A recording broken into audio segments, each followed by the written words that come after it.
yeah, 100. Sounds so funny when I can keep it 1,000. I know you don't really run it. I'm like, don't worry, we gon' keep it running for miles after you done. Cause I know you don't really run it. I'm obsessed though. You right, that's why I'm the best though. Too right, when they talking, I say let's go. Alright, I'm the one they thought they left, but I got it too right. All of my company is goals. I feel like 3,000 energies is down on numbers. You know that we bout it in your dreams. You never want real life, you can't do nothing about it. I heard you say you the greatest, get your vision must be close a little bit. Oh Lord, I got high in pole position. I don't need a pit stop, never miss out on a mission. I'ma make it if you know, and you know I'm never missing. I'ma be the shot clock, shoot, shoot, shoot.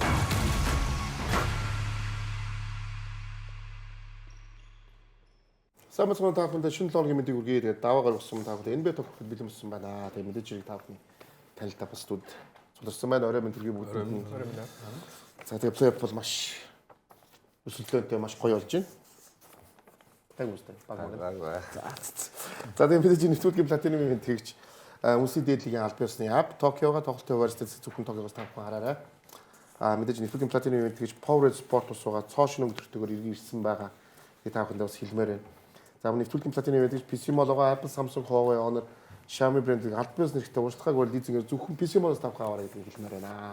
Тааханд өнөөдрийн 30 дугаар үрж байна. Тэгээд 10 дугаар үлдлээ. 10 дугаар үлдлээ тий. Гэхдээ юу ахаад 2 7 хоног тийм ээ. Одоо 1 7 хоног юу? 1 7. 1 7 хоног үлдсэн. Энэ 7 хоногоос гадна дахиад 1 7 хоног. 1 7-оос гадна 1 7. Тэгээ 1 7 хоног яг 7 хоногт 2 удаа үрээд. Тэгээ буцаад даваа гартаа хүрнэ гэдэг хэлмээр байна. За тэгээд бүгдээрээ Томас үзээ л ер нь Denver Minnesota-гийн дөрөв тоглолтыг бүгдээр үзцгээе.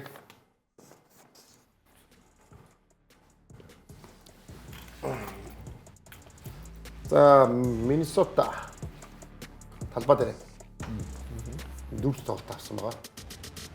Урд тоглолтыг хожицсан тийм. Хожицсан тийм. Үй. Vincenzo. Vincenzoгийн Акесэн.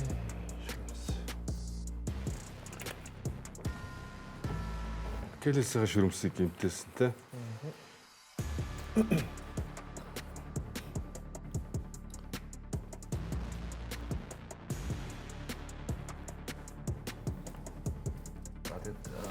Vincenzoгийн оролж гарч Rice-ын тоглолт ихнээс л юм хэвээр нэгдэхтэй. Сайн тоглолт үзүүлээд эхэлсэн.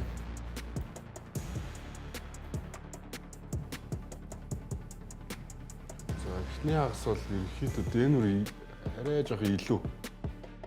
Манай баг зүйн дээр яваадсан те. Миннесотагийн гарааныхаа маш хангалттай тоглосон. Эхний хагаст. Сэлгээнийхээ ингээд тоглолтод ерөнхийдөө ойрхон явах гол тоглолтыг үзүүлсэн. Назрид Бонс Хайлн гэдэг.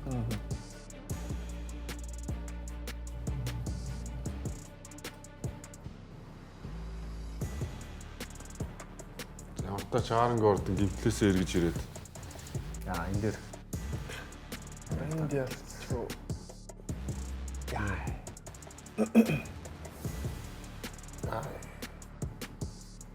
Маш хамсалтай тийм ээ. Hyper extended нэгээд хэд хэдэн 7 хоног цаашаа тоглох боломжгүй болсон. Тэгэхээр энэ жоохон плейбол ер нь бэлтгэм хитэл биш үү тийм ээ. Чичгэл хамсалтай байна юм. Яг сасан мөнгөний хэсэг гэсэн нөгөө юуг бол өөрчлөлт шүү тийм ээ. таамыг Табуудыг өөрчлөн багийн хамгийн гол тоглогчдод тоглохоор болчвол гимтчихээр дэндүү харамсалтай байдаг. Бүтэн 82 тоглолтыг даваад өнгөрсөн байдаг тийм ээ. Яа тассан мөгийн 3 хоногийн шийдэлтэй.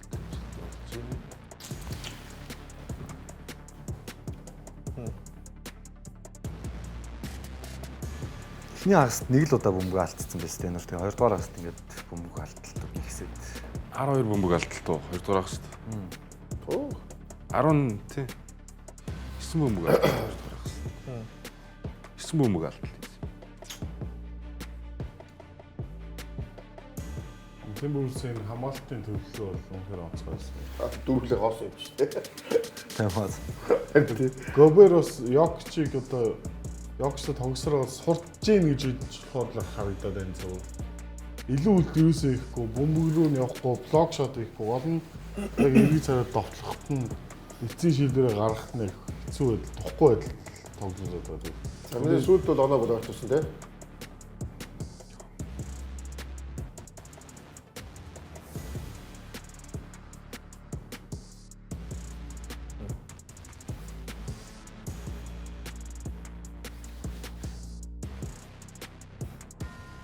Оноо нэлээд удаа явахгүйс эндээ тосон юм. 99-92 яг гацсан үед тий. Тэгээ эндээс нэг 3-аас. Дугуйн шилдэ алдаагүй байсан шүү дээ. 5-аас 5 гэсэн. тий. Ялцчихгүй тэгээд сүүл ярьслаа өгөхөжсэн. Ер нь карьерийнх нь хамгийн шилдэг тоглолтоо гарлаа гэдэг. Өөрөөс нь нэст нь алан байл те. За юмс талбай дээр хожлоо 2 хожлоо аваад. Аль нь талбайс нэг 3-1 болголоо доо. за тэгээд Гэхдээ харамсалтай дараагийн тоглолтоос Эдвардс Дивиченцо тоглохгүй бол маш муу гэдэг тийм ээ. тэгэхээр одоо үүргийн тоглогч степ ап хийж гарч ирэх юм да. Ер нь хоёулаа нийлэх чинь 30-аас 40 он, энэ 30 доноод байх болчихно гэсэн үг шүү дээ тийм ээ. Багдаа шүү дээ. Багтаад 30 доноо байх болчихно гэдэг чинь. Нөгөө ер нь 40 оноо байх болчихно гэсэн. Нөгөө л тэр хоёрын хамгаалалт байна те бас. Тийм. Тэгэхээр муу хамгаалагч нараас биш шүү. Яг хөө Дэнүрийн хувьд гэх юм бол 3-1 байгаа ч гэсэн эргэн ирэлт хийх боломжууд байгаа гэж харж байна. Гэхдээ бүгд энийг харъя л да. Яг Энтони Эдвардс нь өөрөө бол багийн лидер суперстар те. Тэгэхээр яг энэ тоглогчгүйгээр ер нь Миннесота яах вэ гэдгийг бид нэр харах хэрэгтэй байна. Ямар ч сүмөр Миннесотаны үлдэлд Энтони Эдвардсгүй тоглохтой яасан бүгд нэрээс харцгаая. Тэгж яг үрээ ярилцгаая тэгэхөө. 50-с доош үеийн амжилт 50-с жоох плей-оффт ороогүй багууд эсрэг үлс 2 гэдэг. Эдвардстай Эдвардсгүй хэд хожиждаг. Плей-оффт орсон багууд эсрэг болохоор 3-7 гэсэн сөрөг амжилттай байна. Хамгийн аюултай нь ганц Эдвардс дахиад Сергеес хангалттай тоглодог Дивинченцо ус байх болчихно. Тийм нэмээд тий. Тийм цэвэр шидэгчгүй л болчихлоо л да. Одоо яг үнэндээ шидэгч байхгүй болчихж байгаа. Шидэлттэй ч гэсэн Дивинченцогийн тэр гүйлтүүд байхгүй болно. Тусам мод жишээнүүд энэ сая ингээ залтан дундаас шиддэг тоглож байгаа байхгүй тийм. Бүгд Эдвардсын бас гимтлийн талаар анраа гимтлийн хэр юутай гимтэл байгаа. Гимтэл ямар нэгэн тэр нэг шүрмэс холбоосон дээр бол ямар нэгэн гимтэл байхгүй. Тэгэхээр одоо ACL ч юм уу MCL-ийн урагч гэдэг янз бүрийн тийм гимтэл урагталтай. Тэр урагтал бол байхгүй. Энэ бол харьцангуй сайн мэдээ гэсэн үг. За харин хэрвээ энэ үйлрэл плей-офф цаашдаа тоглоё гэх юм бол нэлээ яригтай 2 дугаар дуусчих үед ч гэх юм уу. Яг тодорхой өгсөн хугацаа бол байхгүй. Гэхдээ хит хитэн 7 хоног бол тоглох боломжгүй гэсэн мэдээлэл ирсэн. Тэгэхээр ямар ч байсан Дэнүр Нагаас хийх цувралд бол одоо эргэж ирэх боломжгүй. 2 дугаар хожоод гараад ирсэн ч 2 дугаар зэрэг хэцүү баг. Дивинченцогийн бас хүн. Дивинченцо бол одоо энэ үйлрэлж ирэхгүй байх. Ирэх үйлрэл намар үйлрэлэх гэж ирэхгүй. Ер нь 12 сар 1 сараас наашаа. Энэ бол Джейсон Тейтумтай адилхан бэрхтэлтэй. Тэгэл Тейтум энэ бэрхлээс чинь бас нэг хамгийн хурдандаа гэхэд л хизээ ирж байгаа л тий.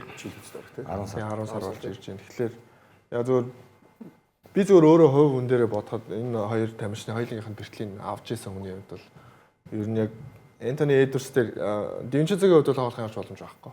Ирэх үйлрэлийн баг үдээд л ч юм уу тий. Тэрүүл ирэх. Зөвөр Энтони Эдвардсын хувьд бол яг харагдсан хувьд бол ноцтой харагдсан. Ямар нэгэн шүрмэсний бэртэл бас авч болох үс хэмжээний харагдсан. Гэтэ харьцангуй тийм биш байлээ. Тэгэхээр ер нь бол зовөр айгу ихтэй байдаг. Тоглоход айгу хүндрэлтэй. Тоглох гэхээс илүү бүр бараг алхах гэж хүндрэлтэй байдаг учраас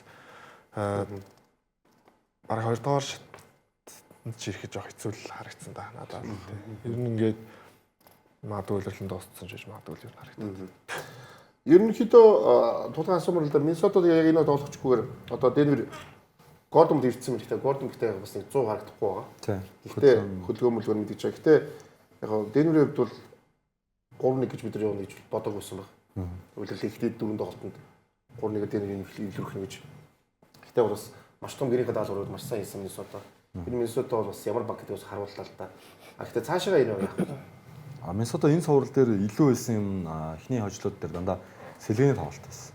Энэ өмнөх тоглолтноор тусам бас л 30 оноо авцсан байсан. Тэр Боун Сайлендийн нэг 10 орчим оноо. Онцгорохгүй байгаа ч гэсэн яг чухал үед оноог ахиулаад байгаа.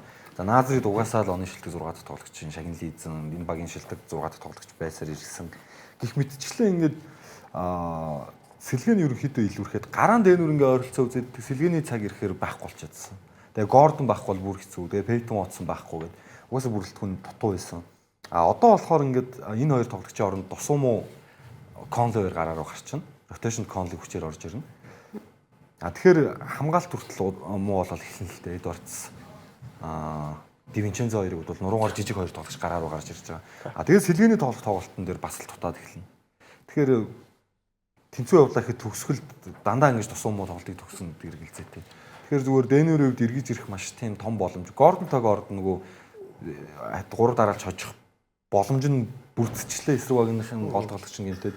Тэгэхээр энийг өөрсдөө ашиглах хэрэгтэй. Яг нь харамсалтай нь одоо за магадгүй 3-1 байгаа баг бас нөгөө гинт бас нөгөө яг санийх шиг юм тоглох хагаад хожж болно шүү дээ. Хожихгүй хожж болно. Нэг болго яах вэ? 4-1-ээр ч дуусгах болно. Гэтэ тэгснээр дараад гарлаа гэхэд 20-дугаар одоо юу шатны гарлаа гэхэд Спорсисийг гарлаа гэхэд энэ одоо ямар ч одоо гол тоглож байхгүй хэцүү болчиход байна л да. Баясаа энэ тал дээр юу нэг гэж хэлж байна. Дэнүрт юу яг хөө ер нь бэртэл гэмтэл яач вэ те? Мэдээж бэртэл гэмтлийн асуудал бол ямар ч том одоо сөрөг нөлөө авах нь шүү дээ. Ялангуяа энэ за Дивинчензог мартлаа гэхэд Эдвардсын гэмтэл бол том нөлөө үзүүлсэн ойлгомжтой. Нагц өмнө 3-1-ээс бас ирээд туршлагатай баг 3-1-ээс ирж иржсэн туршлагатай баг гол тоглогч нь байгаа. Яг Аарон Гордонтойг сая тулгайлж Аарон Гордонтойг ордонгоо давуу тал тэнд байна. Гэтэ 3-1-ээр тэргүүлж байгаа үед годоо 3 дарааж хожино гэдэг бол маш том даал хэцүү даал болчихлоо л та. Зөв Досумо дахиж энэ цувралд ингэ сайн тоглохыг бид нар мэдэхгүй. Одоо зөвхөн гол нь яг нэг Миннесота хожиг үзвэл багаараа л яг жиг тоглож иж нэг тоглолтод очвол. Тэрнээс одоо хин нэгэн тоглогч цаашаа 40 оноо дахиж авах боломж бол Тэмүрээс төдийлө харагдахгүй л. Одоо тэгээд тэр Мактанес Смүрэ дээр хамгаалж байгаа хамгаалт Гобер Йокич дээр хамгаалж байгаа хамгаалт ерөөсөө энэ сурлын X factor нь болцоод энэ хамгаалт нь. Тэгэхээр бүгдрийг энийг харж илдэг одоо NBA-д 3-1-ээс те 1-3-аас тэгээд энэ багуудыг харж байгаа тийм ээ. 13 тохиолдол. 2 нь буюу 20 онд 2 удаа. Баблд 2 удаа Дэнүр 3-1-ээс эргэж ирж байна. Өөртөө хийжсэн байж тээ энийг. Би зүгээр ингэж бодож байна. Хамгийн хүн тоглолт нь 6 дахь тоглолт байх болоо. Одоо очиод бол талбай дээр бол би тэр үл асуудал болчихно гэж бодож байна. 3-2 болчих واخ. 3-2 болчихно. Ер нь ба 100% хэлтэй. Хамгийн хүн тоглолт нь буцаад энэ нөгөө талбай дээр сая Досумо одоо шинэ өөрийнхөө талбай дээр газруулж байгаа шүү дээ. Тэр 6 дахь тоглолт хамгийн хүн тоглолт байх болоо гэж бодож байна. 6 дахь тоглолтыг давбал яг талбай дээр хаа очиж юм чи бас нэг даваа тал байж тийм ээ. Тэгэхээр 6 дахь тоглолт хамгийн хүн болох гэдэг үү. Одоогийн 5 дахь тоглолт дээр би бол юу ч бодохгүй ер нь техник дээр гэж бодож байна. Талбай дээр очиж чинь гол тоглогч нь байхгүй. Тэгэхээр 6 дахь тоглолт маш хүнд байх болов гэж бодчихлоо юм л да. Тэгээ юу харах юм бол яг суралт харах юм бол сүүлийн хожигдсан тоглолтууд Мюррей, Йокич хоёрын 2 дугаар хагасны тоглолтыг тааруулж штэ. Тэрийн зүрм Дэнер Нагацог тоглолтын эхнээс зур онооны тэргүүллийг хадгалж явах гээд хичээгээд байгаа нэг буруу зүйлүүд. Ер нь сая нэрлсэн хоёр тоглолчийн суралт хамгийн олон минут дундчлаад байна та. Хоёулаа 40-с дээш минут тоглоод байна. Тэгээд тэр утгаар арай эсрэгтэлт нь бол Гобер одоо ч нэг 30 гаруй минут тоглоод байгаа байхгүй юу. Тэгэхээр зөв магадгүй зөв энэ ротейшны минутын хуваарлтыг баг зэрэг өөрчлөхгүй бол хэрвээ зөв яг энэ байдлаар байх юм бол Йокч Мюррей тэр тоглолтын төгсгөлийг сайн ихстэй байхад тоглолтыг нь сайн тоглолцоод адилхан ойрхон явж байгаад төгсгөлдөө тааруу тоглох нөгөө багтаа боломж болоод байна. Би тийм тал ажиглагдаад. Ядралтайгаас холбоотой. Ер нь одоо Дэнүр яавал гэж юм бэ? Сая Баясагийн хэлсэн шиг тоглолтын 4-р үед Дэнүр Нагац баг 4 тоглолтод 18 хоног авсан. За энэ мэдээж Никола Йокич болон Жамал Мюррейгийн ядралттай ч холбоотой байхыг үгүйсэхгүй тий. За тэгээ 4 тоглолтын дээр уг нь бол 99-92 дээр энэ оноо гацаад моментум ер нь Дэнүр рүү ирэхэд ер нь бэлэн болцсон байх үед Никола Йокичийн одоо ядралтнаас хамаарсан гаргасан шийдвэрүүд хитрхи яарсан хэд хэдэн довтлогоонуудаас болж ерөнхийдөө тоглолтыг эргүүлэх боломжоо алдсан байгаа юм. Тэгээд Дэнүр хожих юм бол яг сая Баясаг хэлдэг шиг 4-р үедээ Никола Йокич, Жамал Мюррей хоёр ядралт байх хэвээр тэхийн тулд сэлгээний тоглогчид нь одоо амраах Валенчуноос талбай дээр нэг 5-10 минутыг Дэнүр Нагацд өгөх шаардлагатай болчиход. харин тий одоо Зек Нажи, Валенчунс гэх ингээ ротейшнд улирал ашиглаж исэн тоглогчтой ашиглахаа болчиход байгаа. Хитрхи хэмжээд байгаа. Сүүлийн үед төрүүлж байгаа багуудыг харахаар нөгөө нэг хуучны сакс шиг 8 тоглогч ашиглаад төрүүлдэг баг байхаа болсон шүү дээ. Дандаа л 10 тоглогч багтаа ашигладаг болсон. Тэгэхээр дээд нүртгэх гээд байгаа. Тэгэхээр дасгалжуулагчийн хувьд асуудал байна гэж бол харж байна. Дасгалжуулагчийн шийдвэрүүд тэгээд сурал 3-1 ортлоо хамгийн гол энүүгээр нүүцчлээ тий. Тэглээ. Яа өөрчлөлт хийхгүй байгаа. Тэгээд санд нийлж байна. Тэний бас юу гэж бодож байна л дээ. Тийм одоо тэгээд яг хуу Миннесотагийн сэлгээний сайн тоглож байгаа тоглогч нь гараар орчих учраас сэлгээд одоо ер нь баг байхгүй хангалтгүй шахуу болох болов гэж бодож байна. Тэгэхээр нөгөө талаараа Дэнүр шиг Миннесота өөрөө ротейшн хумхаасаар аргагүй болчихсон гэсэн. Эсвэргээрээ одоо энэ дээр нь Дэнүрийн одоо сэлгээний тоглогч нар нь харин ядралттай байгаа тоглогч нартай ч юм эсвэл сэлгээнээс гарч ирж байгаа тоглогч нартай тоглох учраас одоо Дэнүрийн сэлгээ илүү сайн тоглож өгч илүү сайн тоглоод оноо ойрхоо явж чадах юм бол тэртээ Жамал Мури бол Йокич амралтын минут ихсгээд байна л да.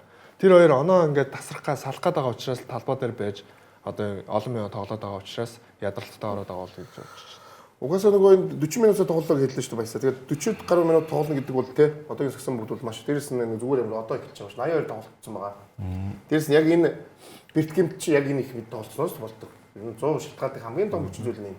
Дээрэс нь одоо бидний мэдхийн одоо Морио жишээ нь хүнд гэртлээс бас ирээд бас тим ч их удаагүй байгаа шүү дээ тийм ээ.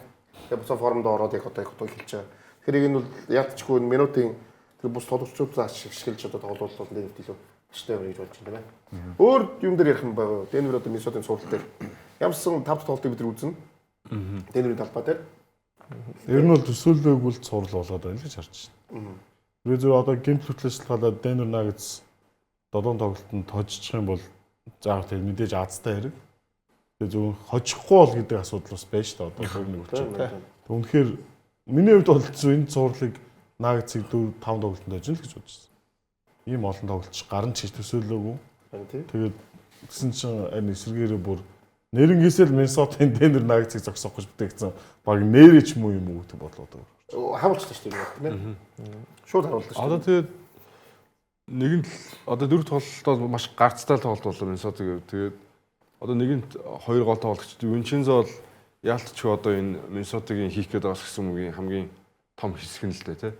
Тэгээд байхгүй байна. Одоо тэгээд хамгийн гол нь энэ 2 гол тоглогч байхгүй бусад үлдсэн тоглогчд нь яаж гарч ирэх юм, яаж энэ цуурлыг хаана гэдэг ч угаас хамгийн их дарамттай байдаг тий. Тэгэхээр одоо Julius Randle багийн 2 дахь лидер илүү их ачааллыг өөр дөр авч тоглох хэрэгтэй болно. За тэгээд заавал юу гэдэг Винчензо Эдвардс байхгүй боллоо гэд Айо Цомо ч юм уу Майк Конлер хоёулаа гараа гарах шаардлагагүй. Бас ротейшнд хамгийн хэрэгцээтэй гэж үзэж байгаа хамгаалтан дээр сайн залууны тоглогчд боломж олгож өгөх бас тийм 10 ухааныг тасалжуулсан гаргаж ирэх болоо гэж харж байна. За юу NBA өөрийнхөө нөгөө шагналуудыг араасаа гаргасаар байгаа. За тэгээд энэ шагнал бол ер нь маш гоё шагнал байдаг. Амжилтнаа гэсэн. Амжилтнаас MIP тийм ээ.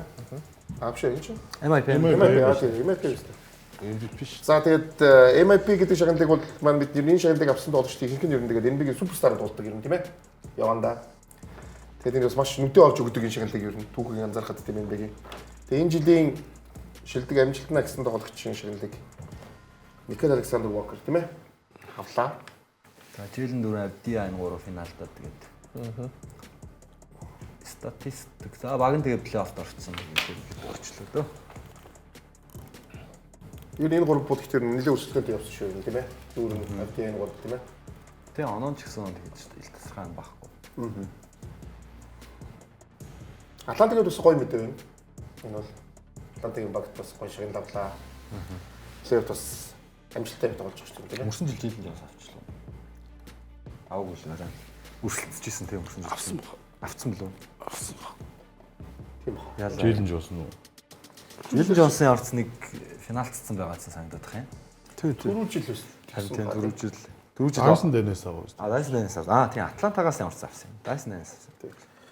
2 жил дараа л Атлант авчлаа. Тэгэхээр яг зөв энэ жилийн шагнал дээр бол зөв би энэ дээр Никол Александр алдчихлаа л гэж бодсон.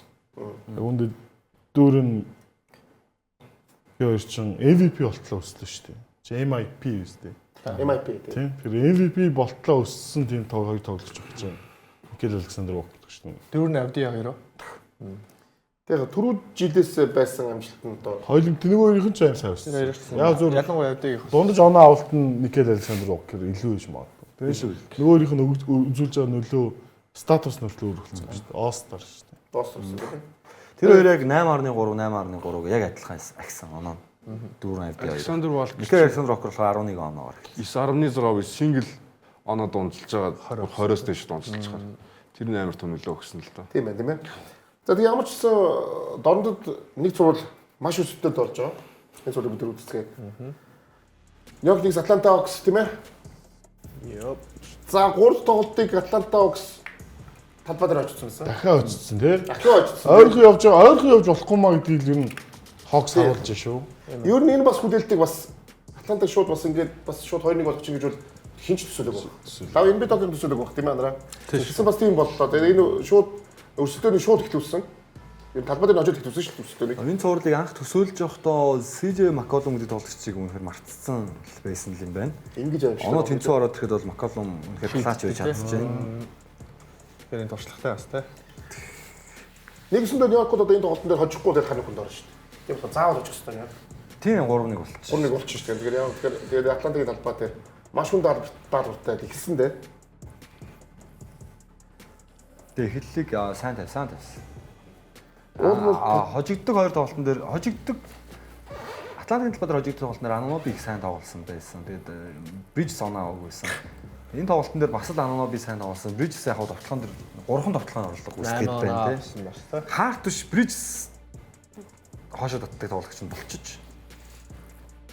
CJ McCollum бол яалтчгүй үгээр туршлагаа тоглож байгаа гэдэг бас харуулж шүү тийм ээ. Плей-оффын тоглогчийг яаж бид нар мартцсан байсан гэхэд энэ тоглогч өөрийгөө зүгээр л тээ. Тэр байгаа шүү гэдгээр харуулж шүү дээ. За тэгээ Кумингаг бас магтах хэрэгтэй тий. Кумингагийн өдөр 2 тоглолтод бол Куминга хожидос авчирхад X factor болсон шүү дээ тийм ээ. За тэгтээ энэ тоглолтын дээр Карл Антони Таунс. Сайн Triple тоглосон. double тий. Энэ нөгөө бидний шүүмжлээд өгдөг кат юм байна тийм. Катыг л ингэж тоглох хүсэж байгаа шүү дээ. Ер нь энэ тоглолтын дээр шүүмжлүүлсэн шүү дээ тий. Тэгээд тэр шүүмжлэлд ер нь хариу барьж байгаа мэтэл тоглолоо да. Ер нь цувралын туршуур нь шүүмжлүүлж байгаа шүү дээ. Одоо бол дээрэс нь Америкийн бас хэлбэл дээр Нью-Йоркийн нэр тусмаа тий. Тэгээ кат дээр маш том юм өгж байгаа шүү дээ. Кат өөр тоглох хэрэгтэй. Биеийн хүчин тоглолт хийх хэрэгтэй гэл тий. Би өвчний тоглолт хийдгүүгээр алдартай. Алдартай гэдэг шагалцдаг тоглолтыг уул энэ том битүүн хийх ёстой л гэдэг байгаа. Тэгээд өөрөө тэр хийхгүй гарч хураас шидэт байна. Яг нь Нью-Йорк багийн потенциал нь бол үнэхээр тоглож байгаа юм хангалттай потенциалтай байна.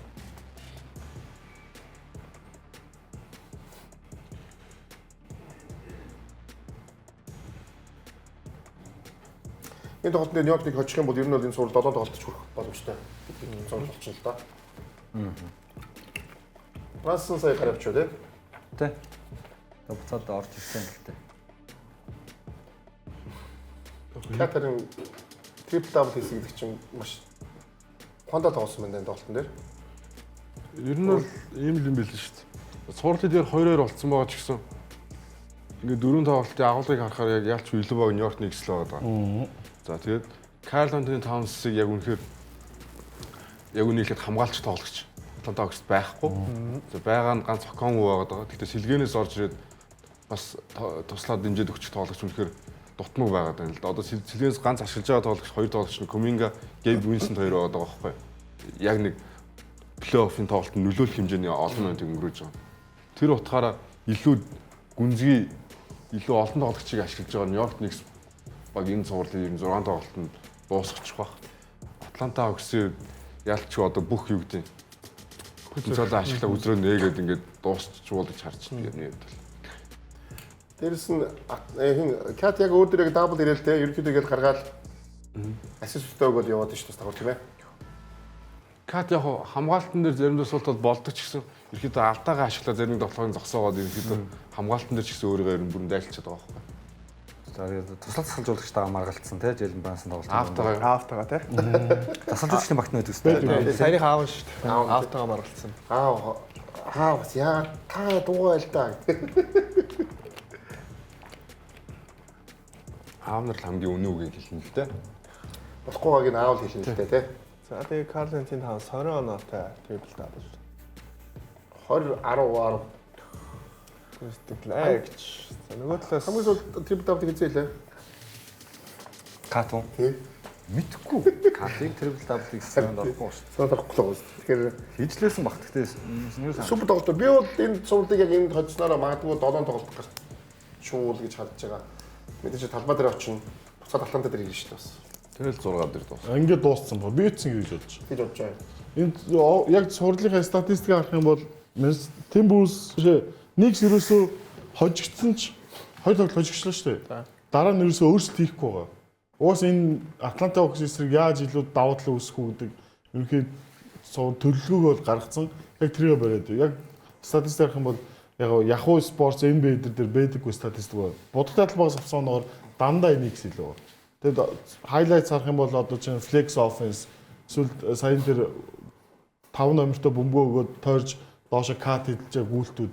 Ерөнхийдөө будагтай талбай руу дайраад тэндээс нэг inside out game байх хэрэгтэй юм дээр хожигдсан тоглолтуудаар гадагшаа задлж байгаа хүмүүнүүд байсан юм л тийм. Тэгээд угаасаа давд сурлал хэлсэн энэ сурлалын хамгийн гол төвшин кат байх болов гэсэн. Кат харин 4 тоглолтын статистик харах юм бол сүүлийн 2 тоглолтын дээр 3-аас 2-2хан луудаа шийдсэн. Өмнөх 2 тоглолтын дээр 5-4 ч юм уу дэмжлэлтүүд 3-аас. Нэг тоглолтоо бол 10 пистол алдаад нэг оногоор очигдсон тийм. Тэгээд тэр удагтай талбаруу дайрсан тоглолтуудаас кат гол нь өөртөө хумжаа хамгаалтан дээр сая сүүлийн тоглолтоор задлчлаа л та. Тэгэд 10 онооны зүрх 10 оновчтой дамжилт өгсөн байна гэдэг чинь харагдав. Тэгээд нэг зүгээр ер нь угаасаа л илүү баг энэ суралт. Өөртөөсөө болоод 2 тоглолтод очигчлаа л гэж харж. Тулаагаад. санал нэг байна. Энэ яг л юу гарал тийм. Ер нь яг тэгс. Ер нь яг тэгс байсан л таахнасаа. Тэгэхдээ харин сурал зүгээр Долоороо хөхгүй хаа. төсөөсөө зүгээр илүү зөв сонирхолтой болчихлоо тийм ээ. Сурал тийм ээ. Тэр нэг юм дээр Атланта дээр ярих юм байна. тий ер нь тэ санал нэг байна. Яг хоо энэ удирлалаар хин одоо яг step up хийх хэрэгтэй юм. Одоо шинэ Jalen Jones-ны хувьд шинэ оноо алтан дээр илүү жоон тааруу байдаг ч юм тий. Одоо CJ McCollum хамаг тоглохооны орлогуудыг гүйцэтгэж байгаа ч юм уу. Тэгээ яг хоо харах юм бол хин нэг онцгойлж биш багаараа маш сайн тоглож багаараа олон оноо авч иж ер нь хожих баг л болчиход байна. Эсвэл магадгүй дараа жил Jalen Jones үнэхээр цаашдаа гартаа авч илүү одоо тоглохооны орлогоо сайн хийдэг ч юм уу. Ийм баг болох хэрэгтэй юм бол гэж харж байна шүү дээ. Тэгэхээр яг одоо Gabe Winston ч юм уу гэл Kuminga 2 гараал ингээл яг New York Knicks-ийг хожиж байгаагаар бол харагдаж чадахгүй л. Тэр анрын хэлдгээр яг бүх өдрөө ингээд ил гаргаа тавьсан. Тэгэл тэр хүзэр Knicks эсрэг ажиллах юм бол хожно гэдэг нэг юм даадаг. Нөгөө талаас Knicks тэр болж байгаа тоглолт ч юм уу илүү байгаа тэр тоглолтоо ерөөсөө өөрчлөхгүй манайхын энэнгээрээ хожих юм байна. Нөгөө талаас шинэ хүзэр орж ирэхгүй мэн гэдэг нь ойлгомжтой болсон юм шиг л тоглолтууд яваад байгаа юм л гэж байна. Ер нь Knicks юу гараа Left Knicks дүүгэл 20 оноо дрибл дабл. Left гүссэн. Хөө. Тэр нэг Walt Frazier тоглолт үзчихсэн. Тийм байжсэн. 20 оноотой трипл дабл нь 2 дахь тохиолдол болж байна. Тийм. Тэгээ борол 12 оноотой байсан л. Тэр хизээ хамгийн сүүлд хийлээг асуусан зүйл юм тийм. Яачгүй сарахгүй байгаа юм. Тэг Джейсон Кид бид ирээд хийсэн байж магадгүй. Carmelo идэртэй байх та. Тэг нэг 10 оноотой тий. Мэдхгүй тэр үнэхээр мэдгүй. Кид бол хийгээгүй. Хоо next болов хийгээгүй. Би бол хийгээгүй л гэдэг. Нэг асуулт байна. Knicks-ийн ер нь тайдуудын цомролт ер нь хожчлоо гэж харж байгаа юм чинь тийм. Илүү баг нэ. Илүү баг нэг ялцгүй байх багтаас Тангаа бол 4-2 мөн л гэж өгсөн угаасаа. тий. Цаашаа гараад ер нь Knicks-ийн ер нь ирээдүг зүгээр болцсон шүү дээ. Зүгээр юм байхгүй. Тэгээд дуусчих юм байна. Үгүй шүү дээ. Би хэлээд байна шүү дээ. Бостны эсрэг бүтээгдсэн байгаа байхгүй. Одоо Миннесотад энэ эсрэг бүтээгдсэн баг гэдэг чинь Knicks чинь угаасаа Бостны яг амар үед нь яг эдгээр тоглолцтой явчраад Бостны эсрэг тоглохгүй. Бостыг хожих гэж тийм. Тийм, хожих гэж энэ баг явчих бүртээс. Тэгэхээр бол Бостонтой эвгүй шүү дээ. Гоё өрсөлдөөн болно. гой тоглох. Гоё тоглолт бол. Оо гоё болд шүү дээ. Jason Tatum чинь Madison Square Garden гэлцгэр. Мака тайлал. Гоё юм болд шүү дээ. Өлийн сүүлийн тоглолтод яа тань очлоо. Мэдгүй. Нэг тийм соцсон санагдах юм бол. Хэцүү хэцүү асуултууд саад байдаг шүү дээ. Цээжэр санахгүй байна шүү дээ. За ямар ч сан бүгд тэгээд зөвхөн бүгд ирүүлдэг уулзцаад ямар ч сан плей-оффын тоглолтууд бол маш төсөөсөөс бол маш сонирхолтой болж байна. Тэгээд маш цуглууд маш бүгдээрээ сонирхолтой болж байна. Тэгээд хэсгийн дараа бүгдээрээ уулзаад үлдсэн зурлууд харьцаа. Энэ бид тогтоомд байгаа.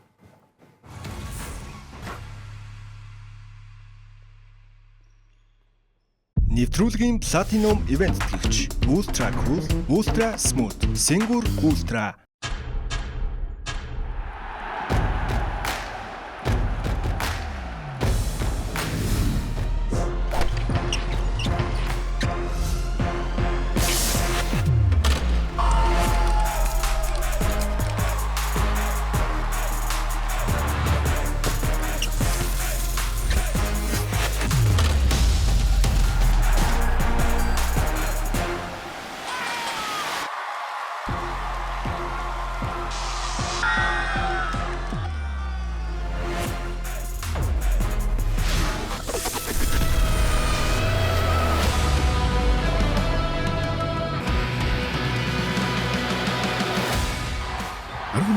жилийн турш Монголын сагсан бөмбөгийн хөгжлийг хамтдаа бүтээсэн Сэнгүр брэнд. 18 years of emotions. 1,200,000 төгрөг байхад iPhone 17 авчиж гэсэн үг. Тийм ээ наа бүр 17 Pro Max. Биднийх чинь тэгээд Аль ёсны хэрэгтэй. Дээрээс нь бусад гадраас хамгийн хямд. Эзэнгийн хэлбэр нөхцөлтэй авчил та. авъя. Урьдчилгаа 20% төлөөд хамгийн хэлбэр лизингээр iPhone 17 тавуулаарай. PC Mall 7575 35 35. Нэвтрүүлгийн Platinum Event тэтгэгч Ultra Cool, Ultra Smooth, Сэнгүр Ultra.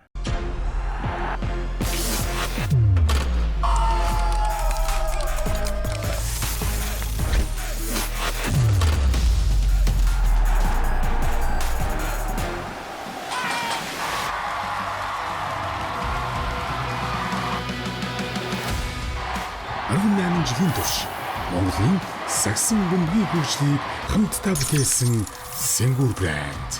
18 years of emotions.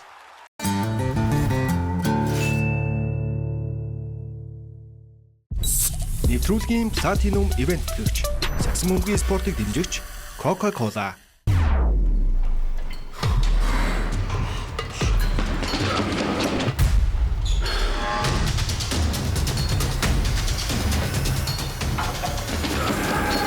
Эрдэс нөхөх спорт ус Powerade. Нэвтрүүлгийн Platinum Event тэтгэгч Future of Lifestyle Toki. Энэ 83 он авчлаа шүү дээ. Флийн авч сонирхолтой болж шүү дээ. Аль баг гарна гэж бодож байна. Сайн мэдэхгүй л байна. Тэгвэл энэ Toki Pick-мээр таамаглаад зүгөө. Над дээр бөмбөг таарчлаа шүү дээ. Пүү! Би iPhone авчлаа шүү дээ. Йоо. Toki app-аас тоглолтын оноо статистик хуваар зэрэг мэдээлэл хараад Pick-мээр тоглолтоо тааж бэлгээ аваарай.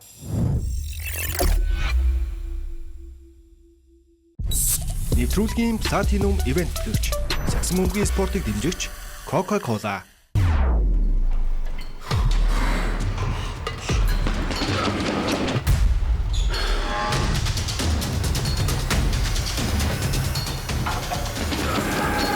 Эрдэс нөхөх спорт ус Powerade.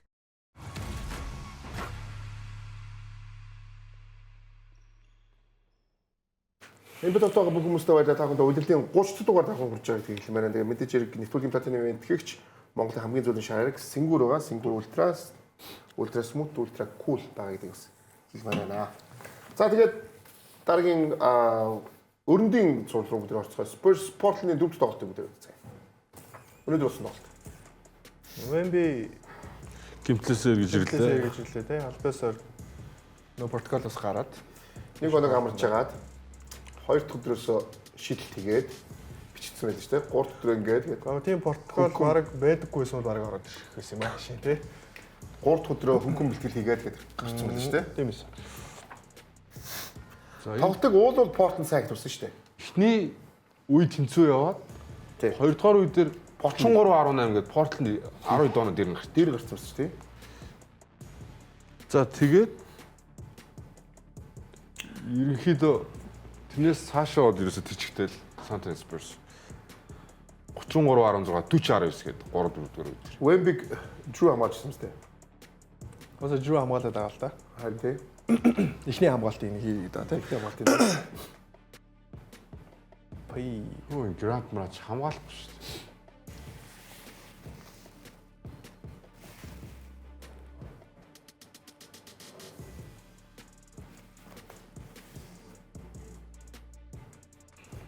За өнөөдрийн тоглолтын дээр Scoot Henderson 27 минутанд нэг ч оноо аваагүй байна. Саран гарan байгаад байна тий. Талбай дээр хасах 22.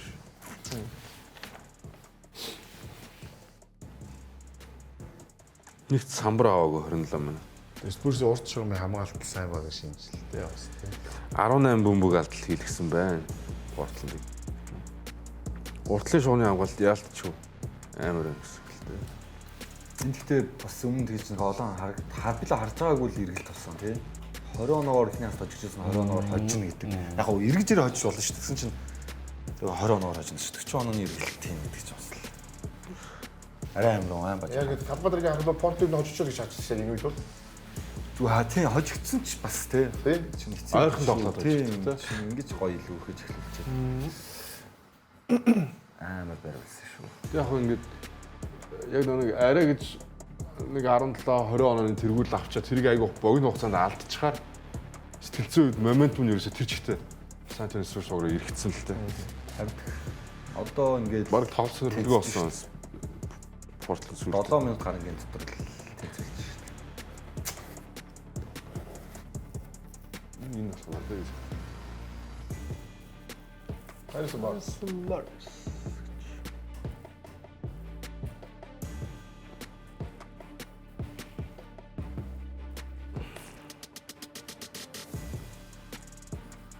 Нээдээ давчихгүй юм шүү дээ.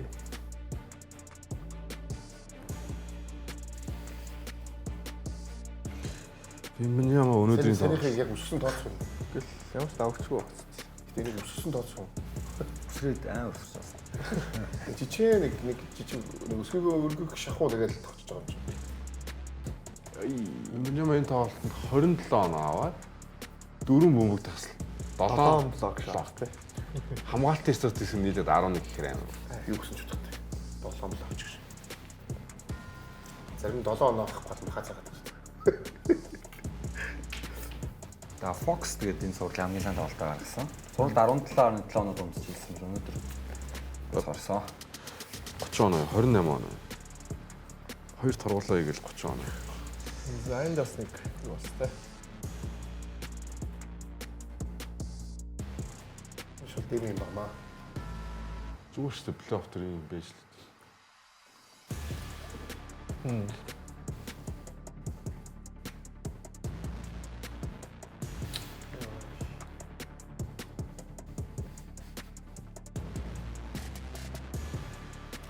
Wembley-д орлох юм бол бүл аюулт орчихно л доо.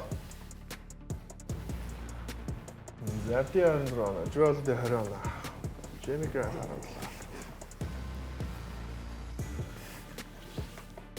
За энэ суралт энэ Мани Камара ер нь байхгүй болчихлоо шүү тий.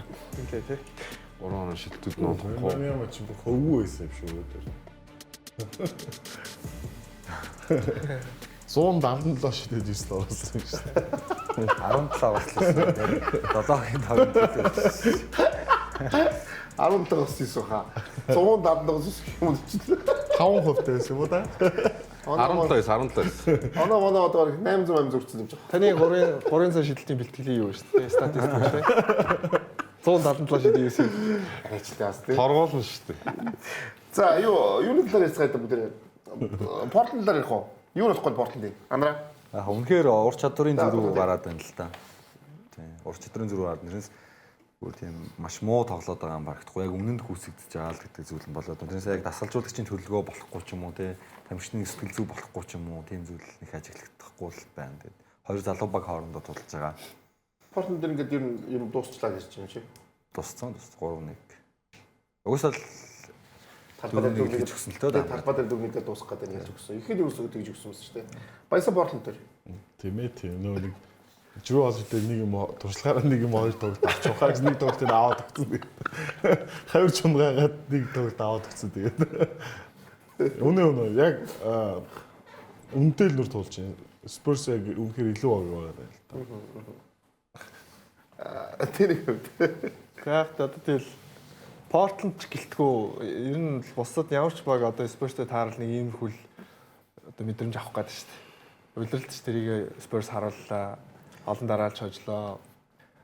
Тэгээд хин нэгэн Йокчиг зогсоохоор бүтээгдээд ч юм уу өөрийгөө бэлдээд гарч ирдэг шиг одоо энэ лигт Вембенямаг зогсоохоор нэг нөхөр өөрийгөө бэлдэж л гарч ирэх хэрэгтэй байна. Яг юу гэх юм бол удирдалт Spurs нэг багийг хөдчихдэггүй байгаа тийм ээ. Тэр зурлыг бол хүн болох үзхийг хүсэж байгаа. Тэгсэн тэнд нэг жоох өөр юм болчиход байгаа. Багийг ажихгүй. Денвер очих 3 дараа жигдсэн байгаа шүү дээ тийм ээ. Тэр 3 тоглоод Вемби өөрөө тоглоод шүү дээ тий. Тэгэхээр яг чгүй тэр тоглолтыг тэр зурлыг хүмүүс хүлээж байгаа юу болохыг. Андрейд. Яг хөө тэгээд Портланд тасалжуулагч нь ч гэсэн ер нь Сантинес Спурсийн гаргаж байгаа бүрэлдэхүүний эсрэг ротейшндоо тодорхой хэмжээний өөрчлөлт хийгээд Роберт Уильямсыг илүү төлхөө ашиглаад Клингний минутыг багасгаад ч гэдэг юм ингээл өөр байх бүхэл арга чаргуудыг хэрэгжилж чинь тэгээд яалтчгүй бас бүрэлдэхүүн харьцангуй дутуу байх шиг байна. Тэгээд юу гэдэг Drew Holiday бол яг тоглолтноос тоглолт нь маш сайн тоглолтыг үзүүлж байгаа ч гэсэн зарим нэг залуу тоглогчдын яг тогтмол тийм сайн тоглолтыг үзүүлж чадахгүй. Scott Henderson ч гэдэм үү, Kamara ч гэдэм үү те. За Sharp ч гэсэн ер нь бол байхгүй болчлоо. Тэгээд яг хитрхи одоо матчапын зөрүүтэй байна уу гэж хараад шүү дээ. Нэг юм асуух гэсэн. Нэг л асуу шүү. Тий. Хэрвээ туршлага нэмэгдсэн бол яг байсан бол Портленд чинь Лилерд ирсэн бол яг байсан бол. Энэ тоглолтод өөрчлөлт гарах байсан болов уу? Гарах байсан. Яг тэгвэл Лилерд яг одоо Drew Holiday нэг тоглолт явж бол Лилерд бас Лилерд ч нэг тоглолтыг 3-аас одоо юу гэж 20 шидэд 10 хийх тийм хэмжээний тоглогчд. Хэдийгээр хамгаалтан дээр сул тал болдог ч гэсэн Лилердийн тэр өөрөөрөө энерги тэр багтаа сэтгэл зүйн өвч гэсэн шал өөр байдлыг авчих байсан баг. Тулгаан хараа юм бодож байгаа тэгвэл. Юу дээ би заавал өөр эсрэг юм боддог шин. Үгүй залуу тоглогч байсан дээр гэж бодож байгаа. Би чамд тэгж мэдчихээн. Хилээд нэг тус өгөхгүй байсан л гэж хэлэх байсан баг чи. Хөөс чам би. Бараг би юу ч бодохгүй сууж. Яг энэ залуугаараа тоглосон дээр гэж бас дээр би ярьжсэн байхгүй ч бид нэр. Хилээд дээр бараг хэрэггүй ч магадгүй ярьжсэн. Эргэжил ирээд болж байгаа уур амьсгал эргэлдэл би асууж байгаа ш. Яг энэ цуурдаа тэгэхээр Лилерд ирсэн бол одоо ингэ чи харлаа ш. 3 гэсэн бол нөлөө үзүүлэхгүй шүү дээ. Яагаад гэвэл тийм хүнд гинтлээс ирж байгаа юм шиг ямар ч форумгүй шүү дээ. 3 шидэлтийн тэмцээн биш шүү дээ. Яг өөр юм ярьж байгаа шүү дээ. Бодтол юм ирж. Энэ цувралын өмнө л ирээл шууд тоглох гэдэг байгаа шүү дээ. Тий. Тэгэхээр яаж тоглож чадах вэ? Баясаад ер нь Лилерд юм байсан бол удирлын эхнээс ингээ гимтэлгүй тогложсэн бол өөр шүү дээ. Тийм.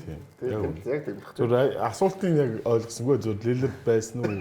Үзээ ирэхгүй гэдэг. Байхгүй юм одоо юу юм бодох вэ? Бага тийм. Йоо. Гэхдээ тэгэл Scott Henderson энэ чинь дотоод тоглоод шүү дээ.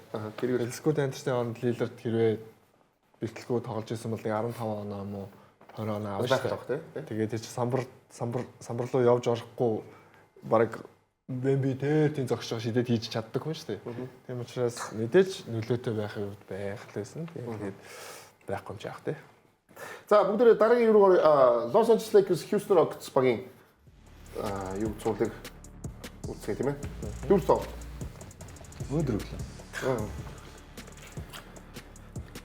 За тэгээд. Хьюстоныг харахаар юм болж байгаа миний нэр. Яасан бэ? Яхаараа юм санаа. Яг нэг коучнэр одоо юу болсон яах болсон бэ нэрээ тулгаа би чиний чамайг хармаа одоо. Яг тэгэл одоо 4-1 эсрэгээрээ л явж гин одоогор тий. 2-2 болчих газар тэгж хожигддаг бас Үгүй тасуулаад 30 секунд 6 оноо илүү тэр бол. Одоо юу юм бэ? 4-3 болох гэдэг байна. Одоо 4-3 болно даа. За Durant бол тэр нь тоолохгүй шүү тий. Хэдий бол тий. Тийм шүү байна. Автоматик наас авчихсан та. Ойлгохгүй. Өнөөдрийн тоглолтыг харахаар би нэг ийм л дүр зураг төсөөлж ирсэн юм. Цуврал өнөөдөр багш тийм ингээл Амин Томпсон нөгөө хин 3 очоод LeBron-ыг ноолол ерөөсө бүтэн талбай зовоогоол тэгэл ингээл стил хийгээл ингээл хатуу ширүүн тоглолтоор ингээд аргалцсан гэдэг л ийм төсөө надад бууж ирсэн. Тэгээд үз тоглолтын дээр л гаргалаа да. Тэр л 3 тоглолтыг яриаг өчтэй юм. Яг 3 тоглолт бол гэхдээ ер нь бас харамсалтай байна. Тэр стайл. Тэр бол бас л нэг 90 идөөгийн ажил юм аа. Тал болцсон байсан байлгүй дээ. Тийм баг тий. Тийм. Тэг бөмбөг тэгээд одоо ч таа. Бүр их юм да. Яг энэ тоглолтын дээр бол ерөнхийдөө нэг тийм мэдрэмжээр нь яваадсэн. Юу гэхээр Lakers хэдийгээр 3 байцсан ч гэсэн маш хүнд 3 тоглолтыг хийсэн. За тэгэхээр LeBron James-ийн хувьд ч гэсэн тодорхой хэмжээний ядралт байсан баг. Тэгээд хайр жоохон тайвширсан ч гэж магадгүй тийм. Жоохон тайвшрах ч гэдэм үү одоо юу гэдэг. Ер нь бол гэхдээ нэг NBA-д байдаг шүү дээ. Ер нь талбай дээр очиж цувралыг дуусгах сонирхол ер нь байгаад байгаа юм шиг тийм зүйл байдаг те. За тэгээд яг Durant-ийн талаар бол одоо 5 тоглолтод эргэж ирэх юм уу, ирэхгүй юм уу ер нь ямар ч мэдээлэл байхгүй болчихлоо шүү дээ. Тэр чигтээ буугаад өгсөн юм уу? Ер нь байхгүй юм шүү дээ. Зүгээр бид нар яг хоо хэдээр 4 тоглолтын хайлайтыг үзэж байгаа ч гэсэн яг тэр 3 тоглолтын сүүлийн үндсэн цагийн тэр сүүлийн 2 бөмбөг алтын талаар ярил илүү. Тинчэл яг энэ цуурлын хамгийн том зангилаа явуулчлаа гэж би хараад байна. Яг нөгөө бидний бүтэн үйлдэл яагаад Houston Rockets баг холбогчгүй яваад байгаа юм бэ гэж зүйлийг ярьж ирсэн бол яг хоёр дараалал тэр маш бүдүүлэг бөмбөг алт. булчингүй тийм хоёр бөмбөг алтыг хийчихэж байгаа юм те. Хэрвээ тэр чи одоо ингээ 1700 хэдэн тохиолдолоос ерөөсө 2 тохиолдол 6 оноо 30 секундын дээр бариулсан тохиолдол болчихж байгаа байхгүй. Яа, 1700-ээс 2 амар тийм. Тэгэхээр чи ер нь бол Houston Rockets 3 тоглолтыг эсрэг багтаа бэлгэлцэн л гэсэн. тэгсэн. Jabari Smith-ийн тэр ихний дамжуулалт таслуулаад Smart-аар очиод Jason Tate-н алдаа гаргаж таарах юм. За дараа нь зүгээр залж хүйж байгаа хойноосоо зохиулж байгаа. Тэр энэ бол жижиг тоглогч. LeBron шиг тэр өндөр тоглогчийг хойноосоо зохиулах магадлал бас бага шүү дээ. Жижиг тоглогч ойрхон залаад хүйж байгаа шүү дээ. Чи Shepard ерөөдөө LeBron ард нь явж хат урд нь байгаа хамгаалагч өөрөө залаад очиж байгаа байхгүй.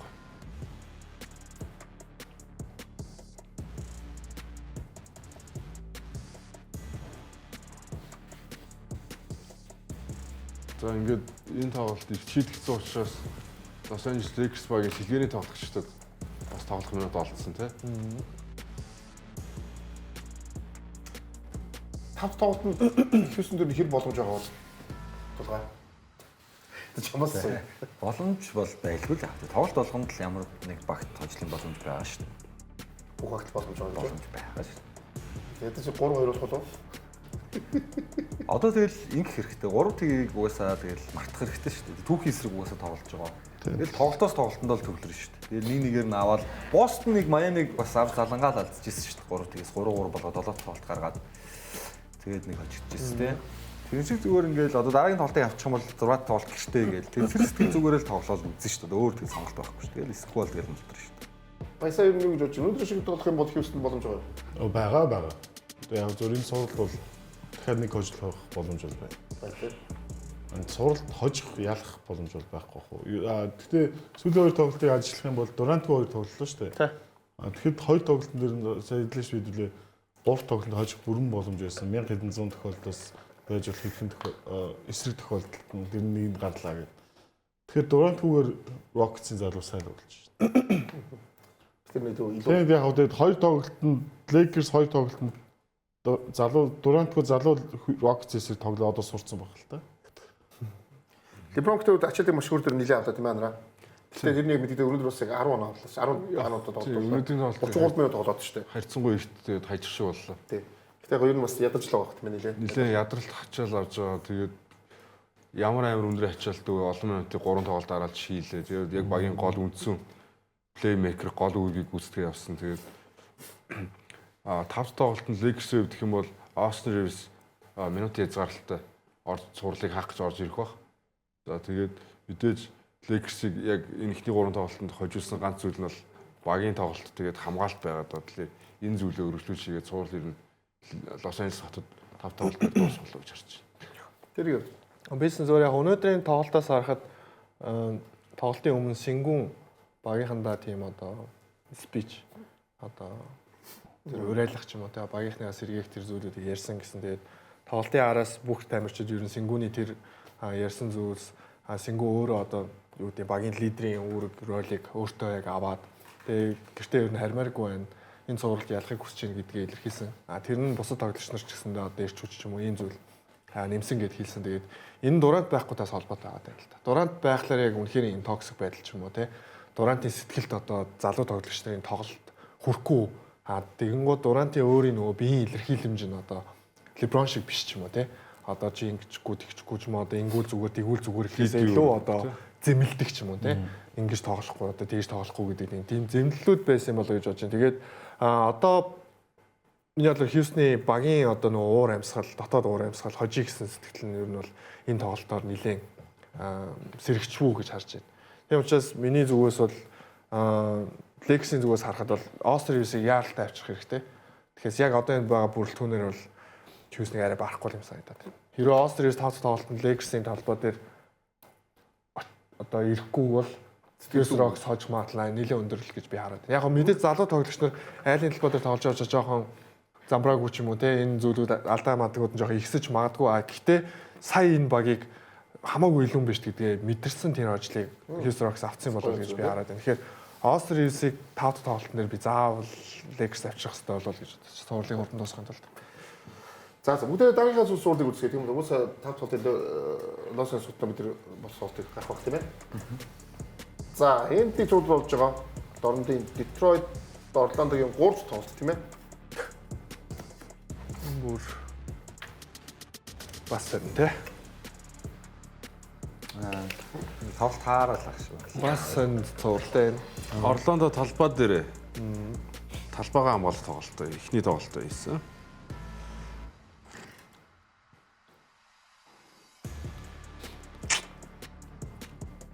Тоглолтын ихний сайн сайхан өгөлдсөж авалцсан явсан уу? Жохоо өндөр оноо энэ хоёрын хувьд.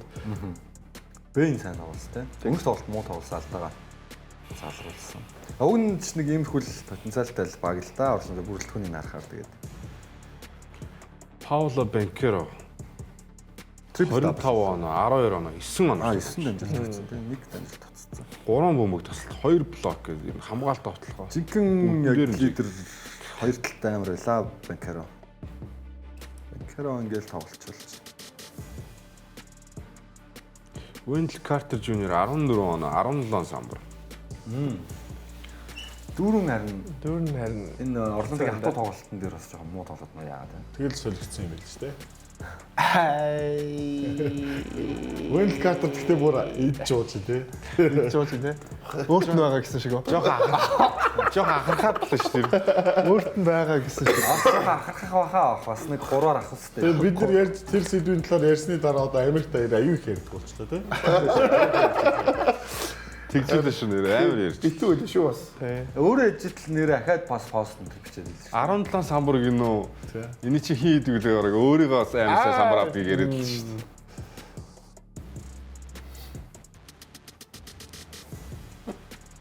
Тиймэрхүү зүйл Wendell Carter ч гэсэн их хурцлж л байгаа. Pistons ер нь зүгээр л нэгсээ Harris-ийг сайжруулах хэрэгтэй байсан юм байна гэж зурлал тавал.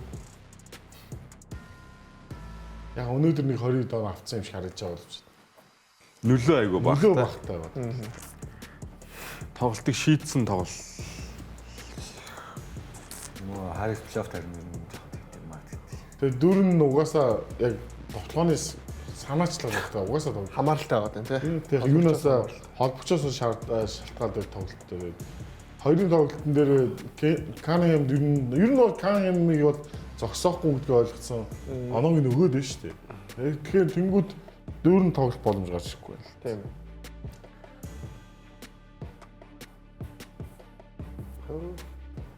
Энэ төр санаатаар хайж байна удаа тийм. Баг тэгж л харагдлаа. Яа.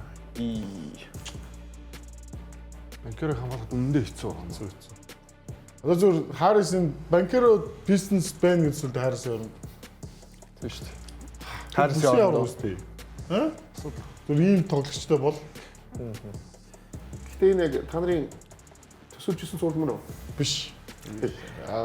Энэ нөгөө амарч битрийн нөгөө ярьсан их дүүцээд байна тулхаа. Орлондо угаасаа юу яачих гэж Тэр суулт дуусаагүй л дээ. Хаамгаа яаж өгсөн? Харин тий. долоод тоглолт гэж. Аль нь ажиг өгсөн? Харин тий. Тэр нь сонир байгаа. Нэгээр гарсан багт яаж итгэхгүй гэхдээ Тэгвэл энийг би өөрөө хэлсэн шүү дээ. Ингээд байгаа юм шүү гэсэн чи тулгаач тийм байдаг юм аа гэсэн. Дараа амарч битэр чи нэгээс. Гэхдээ би Орлонд итгээгүй байдлаар 3 онч өгсөн байна уу боддоо. англи хэлний ийм үг гэж мэдхөө. Гэхдээ чи баат те. Баат гэдгээс өмнөх бүх үг худлаа гэ. За тэгвэл наачид Орлондод 3 онч өгсөн тийм юу байгаа. Айхгүй л хийж штэ бид. Тийм айхгүй эн чинь шал өөр л явж байна.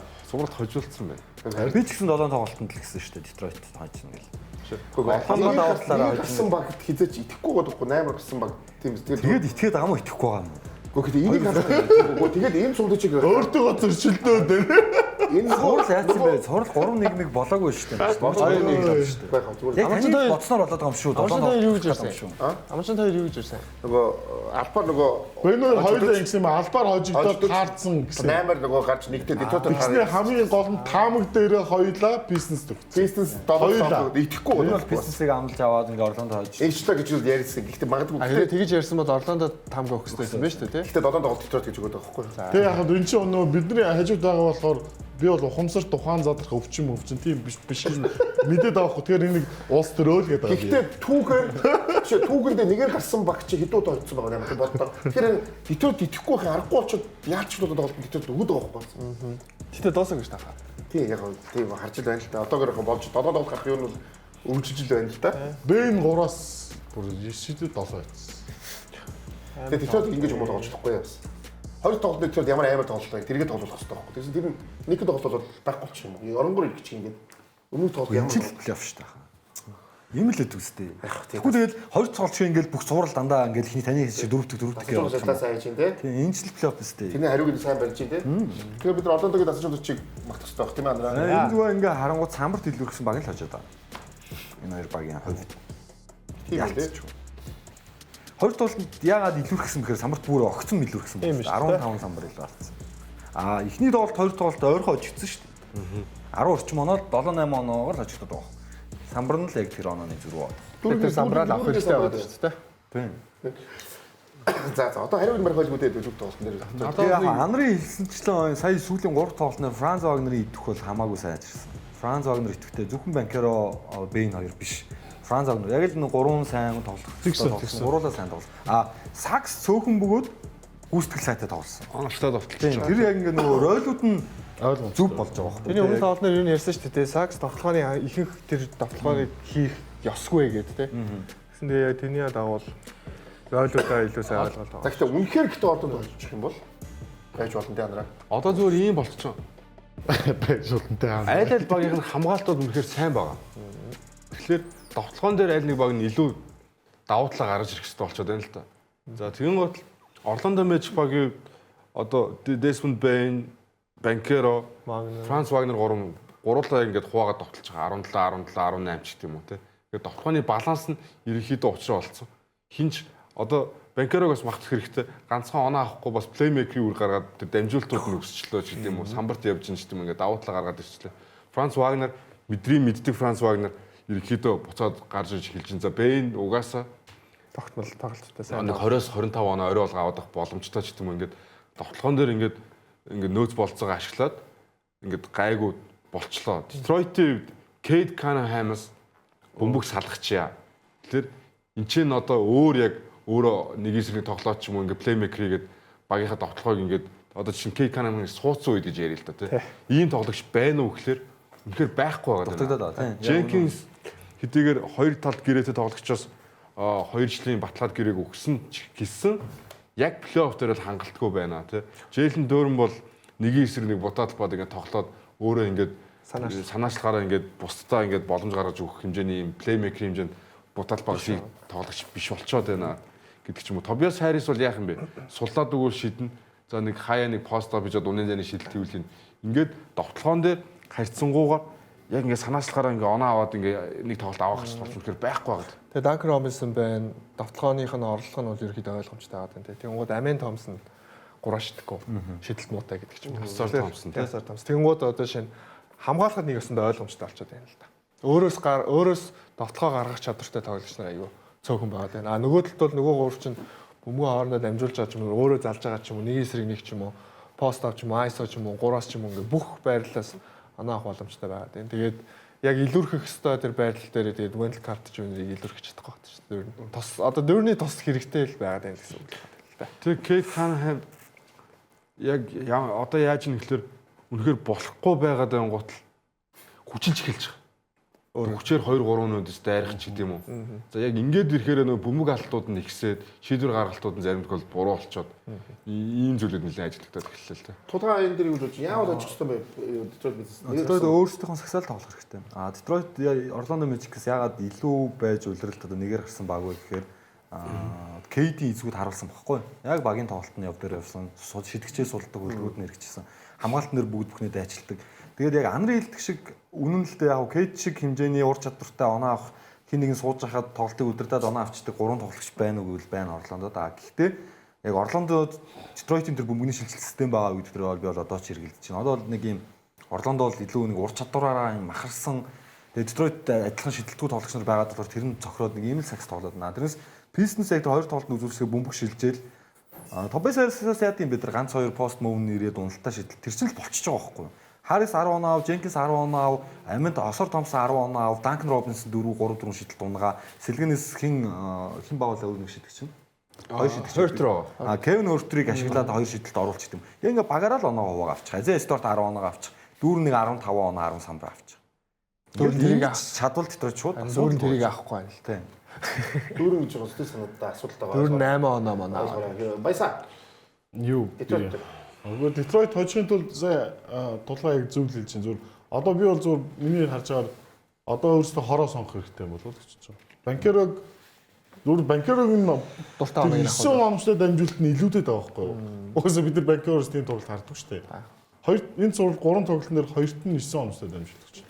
Бусдыгаа тоглуулад байна гэж чинь бусд нь өөрөө банкеро ганцаараа тоглох юм бол бизнес угаасаа тэнгууд нөө банкеро Вагнер хоёр хамтаагаар болдгоо гэдэг юм л тэрийг л гаргах хэрэгтэй. Сул тал юм тийм. Тэгж л бодчих. За Академик дордын цувралыг үздэсгээд энэ бол тэгээ Торонтогийнхноос уучлахгүй тэгээ хитгэе бас дутуу үлдсэн юм байна л. Хоо. Өмнө хэлж шүү дээ. Уучлахгүй гэдэг шүү дээ. Өмнө шүү дээ. Би бүр яасан хойшлог өгөөс. Ихний тоглолтын үзвэл 4-1-ээр дуусгасан байсан. Сөөж. Тэгээ яагаад ч итгэхгүй. Тэгээ Ингрэмд л итгэхгүй гадсан юм аяг үнэндээ л. 3 тоглолтын дээр бол багийн лидер Скоти Барнс 33 оноо авсан баха тий. Энд дээр ч гэсэн Скоти Барнс л хожил татсан шүү дээ. Гэхдээ энэ тоглолтын дээр нэг ялгаар гарсан нөгөө бид нар өмнөх тоглолт 3 тоглолтод байхгүй брендинг нэмэг гарсан байхгүй. Яасан. Хамаагүй сайн тоглосон шүү дээ. Өнөөдөр 23 он авсан. Өнөөдөр бүх баг жиг. Өнөөдөр бүгд 20 дорой. 23 оноо бүр хүн амар довтлооны үздэг. Өнөөдөр ерөөсөө сайн тоглосон тоглогч гэж аль багтанд байгаа. Гэхдээ өнөөдөр жиг яг бүгд 15-аас дээш он авсан. Зөвхөн цаг дууссан. Ингээд яг оноог л харцгаар. Оноог л харуулж үзүүлээг мэдэх байхгүй юу? Бүр амар уйдгартай. Бүр оноо юм байх. Тэрийг мэдж байгаа. Бүгд түүгэндэг тоглосон шийдсэн. Плейофф баг 90 онд ч баг ийм баг оноотой тоглолт гарч байгаа бохоо. За зөндөө гардаг байсан. Танаа баг магч юм хэцүүс. Танаа ч плейофф ч ордог байсан. Биш ээ. Эхний хаф нь хэд оноо? Нийтдээ 70 оноо, 80 оноо, 70 оноо дууссан байх тийм. Одоо бас Инграмыг сайн тоглосон. Одоо та энэ ардаа Murray Boyce гэдэг энэ тоглолт руки тоглогч. Драфтын энэ жилийн лотерейн сонголт байхгүй юу? Тэгээ энэ тоглогчийн хоёр тоглолтын нөлөөг нь ярих хэрэгтэй байхгүй юу? Та хотоо хүртэл Инграм ярьсаар байхгүй юу? Гэхдээ Инграм хамаарлах юм байна. Өмнө тоглолтоор 20 оноо өнөөдөр бас 18 байсан нэгдсэн мөн. Өмнөх тоглолтод бас алсан шүү дээ. Одоо энэ яваад шүү дээ. Орд юм л яга Якоб Полтлиг баг мөн тоглоо. Энэ PFA төвдөр тоглоод Скоти Барнс энэ хоёр чинь бүхнийг хийгээд шүү дээ. Ойлгосон. Дөрөв тав дээр тоглож байгаа хоёр нь амар хурдан одоо хүртэл Инграм яриад байгаа. Бид нар энэ дэр гэхдээ илүү би бол илүү Клевленд муу тоглож байгаа гэж ярих хэрэгтэй байна гэж бодож байна. Зүг. Тэр чинь бол зүг шүү. Клевленд муу тоглож байгаа Торонто амар тоглолцондоо биш үгүй. Клевленд ажиж байгаа гэдгийг ярих хэрэгтэй байхгүй юу? Яг Raptors-ийн хамгаалт сайн байна л да гол нь бас. Хамгаалт бол өнөөдрийн тоглолт бол хамгаалт бол үнэхээр сайн ажилласан. Colin Murray Boyce-гийн тоглогч өнөөдөр дабл тэрний өмнөх тоглолтын дээр 22 оноо 8 самбар авсан. Буюу Potley болохгүй байгаа үед сэлгэнээс гарч иж багийнхаа оноог явуулаад байгаа тоглогч байгаад байгаа байхгүй юу? Тийм чи сэлгэнээс 22 гэдэг чи юу гэсэн үг? Эцэд бас нэг амар сонирхолтой нэг статистик байгаа. Торонто Raptors Jakob Walter гэж тоглогчийг 2 тоглолтод гараандаа хэлсэн. Гэхдээ энэ тоглогч юусоо нэг ч тоглох амжилттай болгоог энэ хоёр тоглолт. Гэхдээ баг нь хоцсон. Гэхдээ энэ нөгөө нэг ихний тоглолтын дээр ингэсэн байхгүй юу?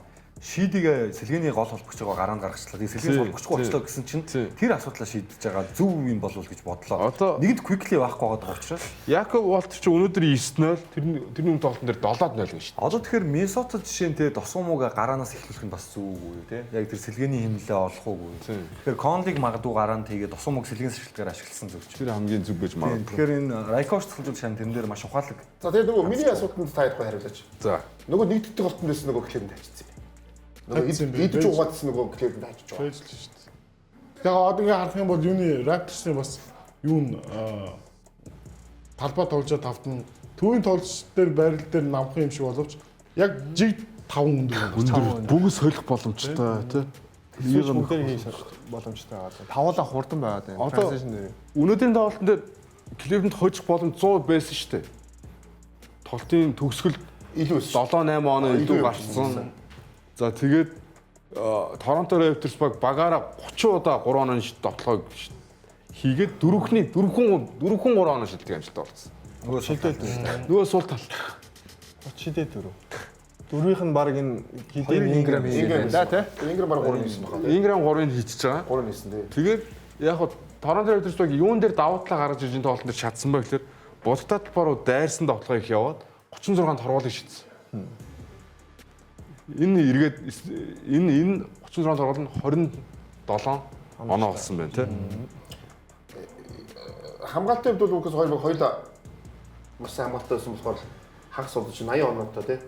Одоо Кливленд бол яг зөвлөлтөө ингээ Raptors-ыг аль олон шийдвүүлээд хамгаалах нь баг зөв баг. Тэрнээс яг түрүүн нурууны өндрийн давуу тал нэрэл 2 төвөн биш бас бусд нь Raptors өндөр байна л да. Мичл Харден Сэмэрэл 3 хамт талбайд гүйж штэ сая. Тэгэхээр чи нөгөө талд нь илүү өндөр болчихж байгаа байхгүй урч юм. Одоо Colin Murray Boys гэдэг тэд олчул ядч сүүлийн хоёр тоглолт. Нэгэн дээр 28 минут 18 5. Тэгээ 15 оноо 10 самбар. 10 самбар өмнөх дээр 28 оноо тий. 22 оноо. 22 Тэгээд нэг ийм байдаг шүү дээ. Яалтчгүй бид нар цувралын өмнө ярьжсэн Cleveland Cavaliers багийн давуу тал нь бол яалтчгүй Jarrett Allen, Evan Mobley хоёр болох хэвээр буталбод энэ хоёр илүү тоглолтыг үзүүлэх боломжтой гэсэн чинь өнөөдөр Evan Mobley Jarrett Allen хоёр байхгүй. 8 оноо 3 оноо авсан шүү дээ. Давуу тал нь байхгүй болсон. Тэгээд яалтчгүй Donovan Mitchell, James Harden хоёрыг маш сайн хязгаарласан. Хамгаалалт бол үнэхээр Торонтогийн хамгаалалт үнэхээр супер байсан. Жиг нөгөө нэг Европ хийдэг тэр хамгаалтын систем яг өнөөдөр 89 он авлаа шүү дээ. 8. Тийм шүү дээ. Cleveland шиг товтлогоотой баг бол. Тийм. Хангалтгүй шүү дээ. Товтлогоотой баг шүү дээ. 89 он авах тий. Тэгээд зөв айхтар эхний хоёр тоглолтод бүр шилгээс гарч ирээд 3 онооны шилжилт хийгээдсэн Strus хайч шүү. Cleveland яваад очих хэрэгтэй байна. Тэний. Энэ давуу тал нь гарах хэрэгтэй. Төвийн байрлалгүй тоглоод нэг гэдэг чинь нөгөө эсрэг багч. Тэгэхээр тэр доор төвийн байрлалын тоглогч нар 8 оноо 3 оноо авч болохгүй л байгаа юм. Давуу тал нь гэсэн үг шүү дээ тий. Тэгэхээр яг талбай дээр одоо юу гэдэг нь 5 ижил түвшний өндөртэй switch хийсэн ч гэсэндээ зүрх ямар нэгэн шаардлага байхгүй. За тэгээд самраас бөмбөг авсан тоглогч нь маш хурдан тавуулаад тоглоонд оролцож байгаа юм тохиолдолд бол одоо James Harden ч юм уу, Namхан Donovan Mitchell ч юм уу ингээд цогсоохт аяг хэцүү байна. Дараа нь будалтай талбаараа явж байгаа л өндөр ур чадвартай учраас тэгэл хоёр төвийн төв рүү ингээд бидний талаас нь дайраад тоглож алдааны асуудалт ч юм уу тэгэл магадгүй бүх тоглоог тэрээр хамгаалж зогсоож чадахгүй шүү дээ. Тэгэхээр давуу тал мэдэрсэн л байгаа юм л да. Торонто. Яг ийм тэг хамгаалтын зүйлүүд яг хэвээр байсан. Evan Басаа гараар. Юм гэхдээ яг Evan Mobley тоглох хэрэгтэй л дээ. Jared Allen бол яг угаасаа ингээ бүсийн хамгаалт авч нөгөө pick and roll дээр нь зөрхөөр Jared Allen тоглолт бол айлч болж байгаа. Энэ үед Evan Mobley санаачлагтай байх хэрэгтэй байхгүй. Тэр хамгаалтын нуурах нь миний зүгээр бодлоо. Мөн. Гэхдээ яг Jared Allen одоо чинь яг тэгсэн нуруу өндөрч гэж ярьсан Jared Allen-ы довтлооны орлогыг жоохон бага зэрэг нэмэхэд сүүлийн тоглолт дээр 6-5 тогтолж байгаа өнөөдөр. Тэгээд Jared Allen яг зөв босод төвөнд сая хин дүүрэн мөрнийг яриад штэ. Дүүрнийг бол бас нэг шахаж байгаа нэг юм хүүк шоттой штэ. Тиймэрхүү довтлооны орлогууд жоохон нэмэх хэрэгтэй. Гэтэ өнөөдөр бол Cleveland Cavaliers маш муу шийдсэн. Үнэхээр муу шийдсэн. Тэгээд хэрвээ Donovan Mitchell, James Harden хоёрын шийдэлт нунаад тэгэхээр хамгаалтын анхаарал суулрна. Тэр хоёр дээр төвлөрнө.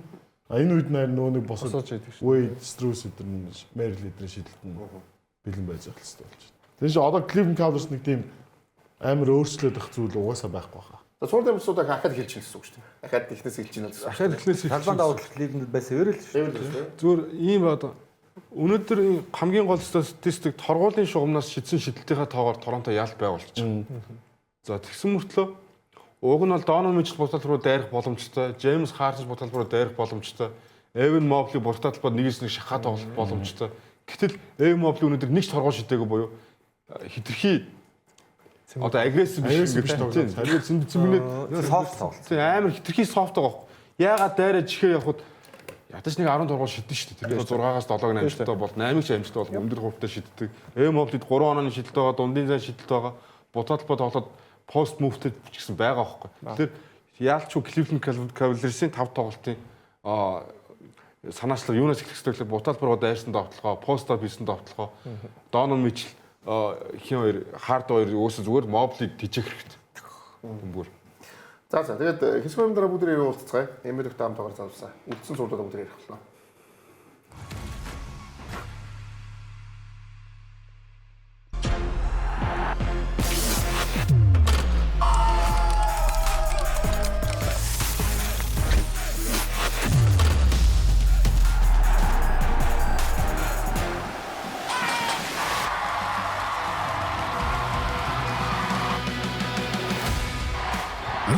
жилийн турш Монголын сагсан бөмбөгийн хөгжлийг хамтдаа бүтээсэн Сэнгүр брэнд.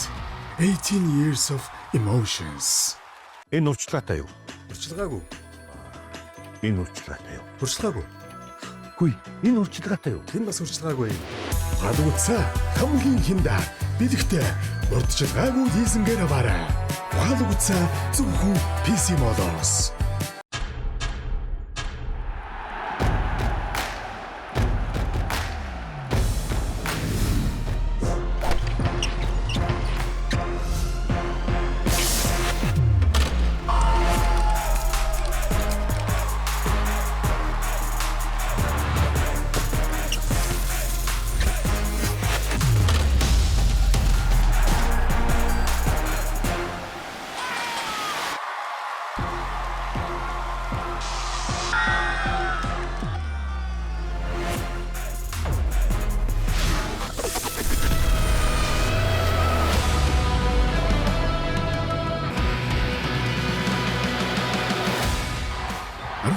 жилийн турш Монголын сагсан бөмбөгийн хөгжлийг хамтдаа бүтээсэн Сэнгүр брэнд.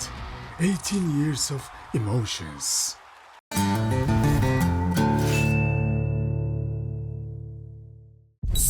Нэвтрүүлгийн Platinum Event төлөвч сагсан бөмбөгийн спортыг дэмжигч Coca-Cola.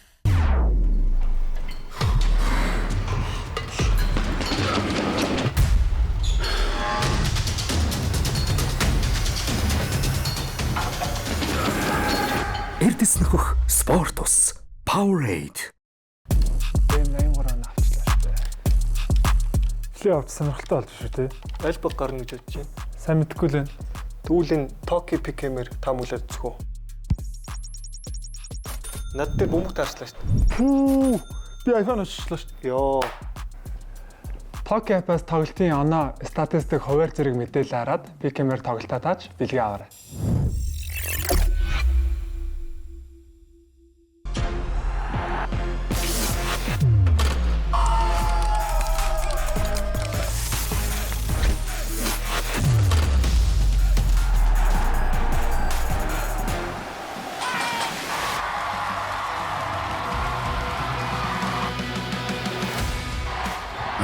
жилийн турш Монголын сагсан бөмбөгийн хөгжлийг хамтдаа бүтээсэн Сэнгүр брэнд. 18 years of emotions. 1,200,000 төгрөг байхад iPhone 17 авчиж ийн гэсэн үг. Тийм ээ хана бүр 17 Pro Max. Биднийх чинь тэгээд Алт ёсны хэрэгтэй. Дээрээс нь бусад хатраас хамгийн хямд. Эзэнгийн хэлбэр нөхцөлтэй авчил та. авъя. Урьдчилгаа 20% төлөөд хамгийн хялбар лизингээр iPhone 17 тавуулаарай. PC Mall 7575 35 35.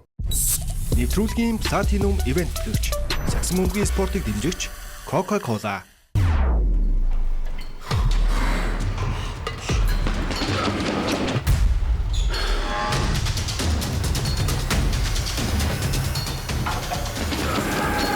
Эрдэс нөхөх спорт ус Powerade.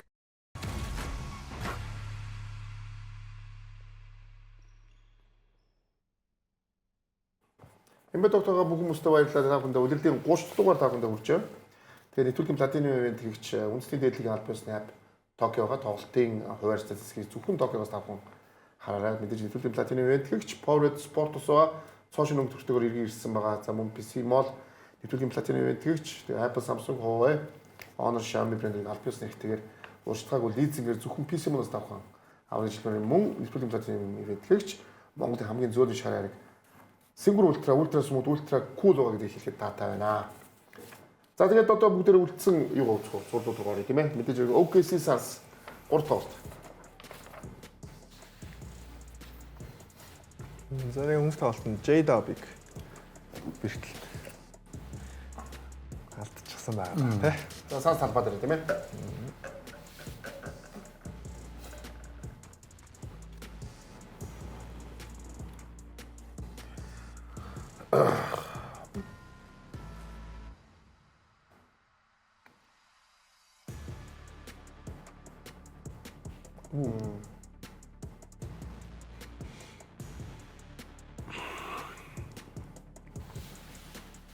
Жейлин Грин сайн тоглосон.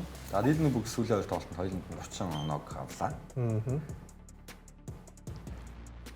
Бүр яг нэг Грейс Аллен тоглолт нэр эргэж ирсэн. Сэлгэнс 8. Марк Уильямс байхгүй тий. Тэ Марк Уильямс аахгүй. Бүр нэг айхтар оноогоор тасраад бүр илүүрхэд байсан юм бол 3 тоглолтод байхгүй. Эхний хагасыг бол нэг 10 онооны төлөвлөлттэй байсан. Тэр оноогоо ерөөхдөө барьсаар байгаа л.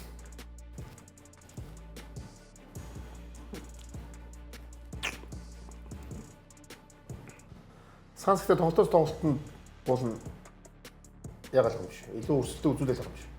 Эхний тоглолт итгэхийн хол байсан бол Бага нөөц бололцоогоо ашиглаад тэгвэл 2 тоглолтын дээр арай бага болоо 3 тоглолтын дээр бүр ягаад ингэж яг нь яалтчгүй нөгөө тэр уур чадвар нь илүү л байгаа юм л да. 4 тоглолт дээр бүр багсаал тэгэл дуусна гэж аа.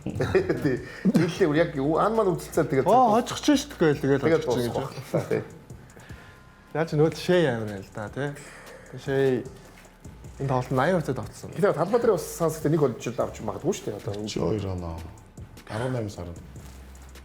Эл Моблын ядаж энэ Чэт Хомгрин шиг тогломоор байгаа байхгүй. Тэ? Хомгрины хамгаалтын нөлөө амар том байна.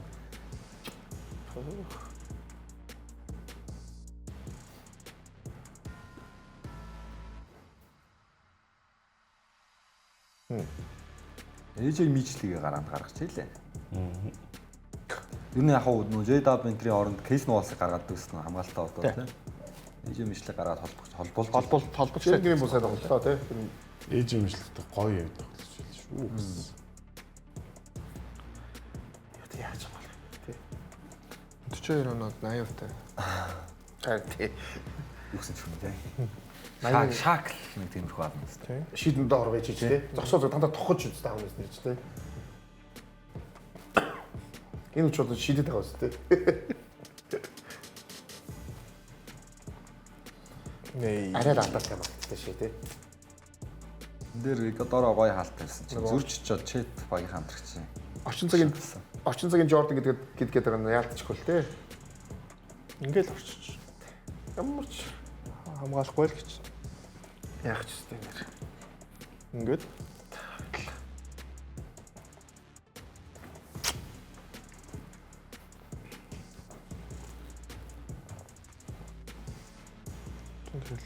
Йоо.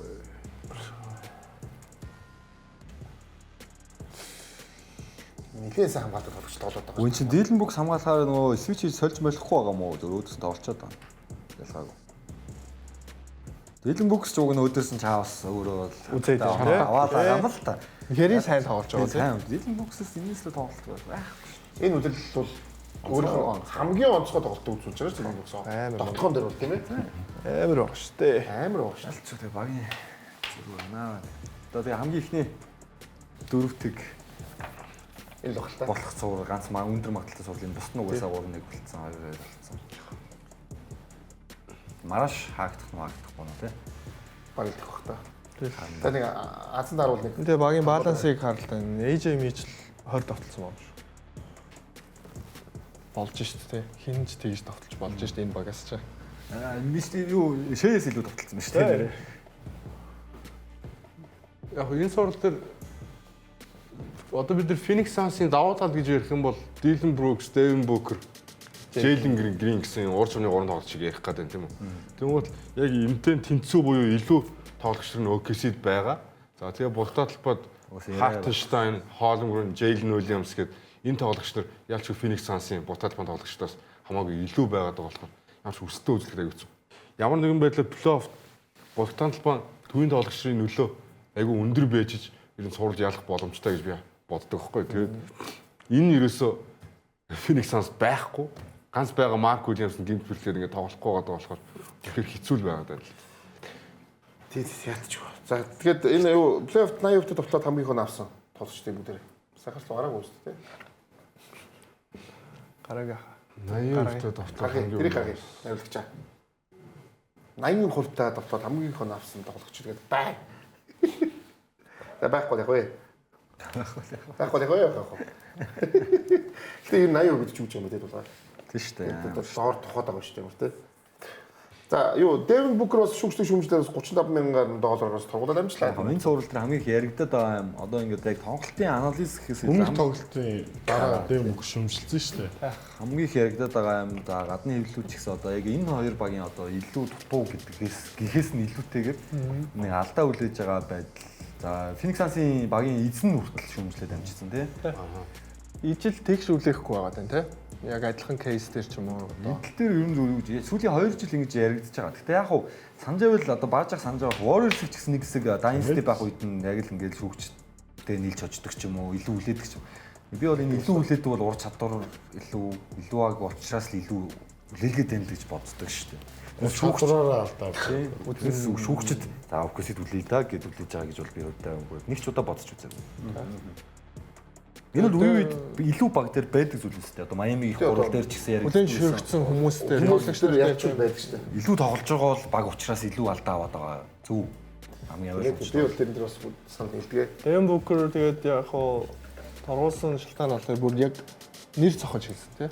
Тэгсэн. Нэр цохолж яг шүүгчийг нэрийг хэлээ. Би 11 жилийн миний карьерт ийм байхгүй. Гэхдээ энэ тоглолт нэр бол тэр шүүгч бол арай байлаа ч юм уу тий. Бүр яг нэр цохож хэлсэн учраас шийтгэлүүлээ. Түүхэн тэгээд энэ агуу тоглогч нар ч угаасаа л их тэр шүүгчнэр ч нөгөө л ханддаг штэ. Тэрийг одоо тэгээд Тэнгүүд одоо энэ нэг статистик байгаа. За тоглолт тус бүрд нь хоёр багууд хэд хэдэн алдаа гаргасан гэдэг юм стат. Одоо энийг харъя тий. Бас харуул их тийм огцон мэлхэн байхгүй. 18 22. Тэгээд нөгөө тий Эхний тоглолтын дээр жишээ нь OKC илүү алдаа гаргасан байна.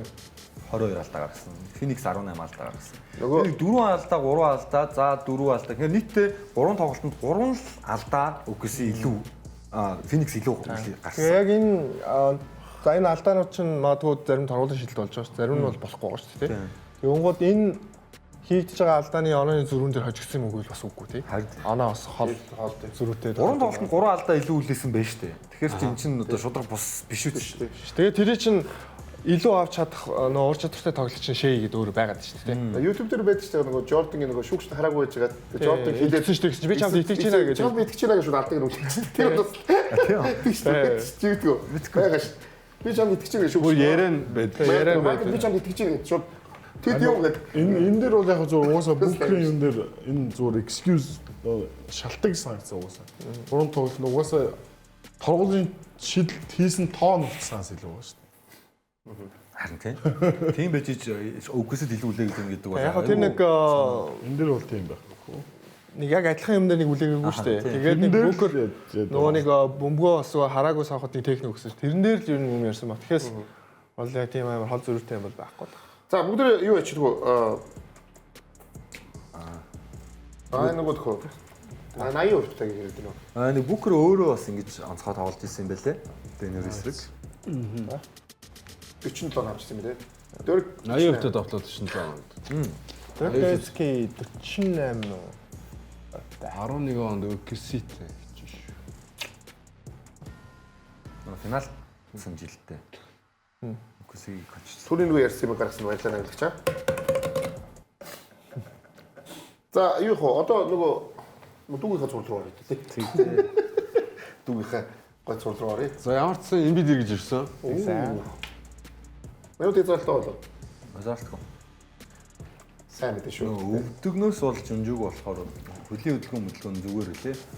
Сүш дээр тий. Зүгээр л 3 мороор сайн. Тэнийг гайта мухар болгоонд ороогүй бол эхнээсээ тоглосон бол юм өөрчлөх байсан юм билүү тийм ээ. Дундын шидэлтийн форм харин алдчихад ирсэн байлээ. Бодогтаад бад бол яг шахс үедээ угаасаа илүү хүччихлээ. Дундаас сул шидүүлээд байсан. Тэгээд сул шидэлтэд оруулахгүй байсан да. За ингээд Embiid суусан сэлгэрүү. За тэгээ энэ тоглогч гарч ирэл тэгээд оронгоор нэргүүлсэн. Яг нөгөө анар битээр ярьж байсан эхний тоглолтойг адилхан юм болсон. Эхний тоглолтод нөгөө 15 оноо эхний үедэр илүү аваад 2 3 дугаар дээр тэнцүү оноосноо 4 4 үед тэгээд дуусгацсан гэсэн. Энэ бүр яг адилхан. 2 3 дугаар үед яг л адилхан алдцаадсэн. Гэхдээ нөгөө эхний үед энэ Precious үүсгэсэн онооны зүрх хадгалагцаар 4 4 илүү орсон доо.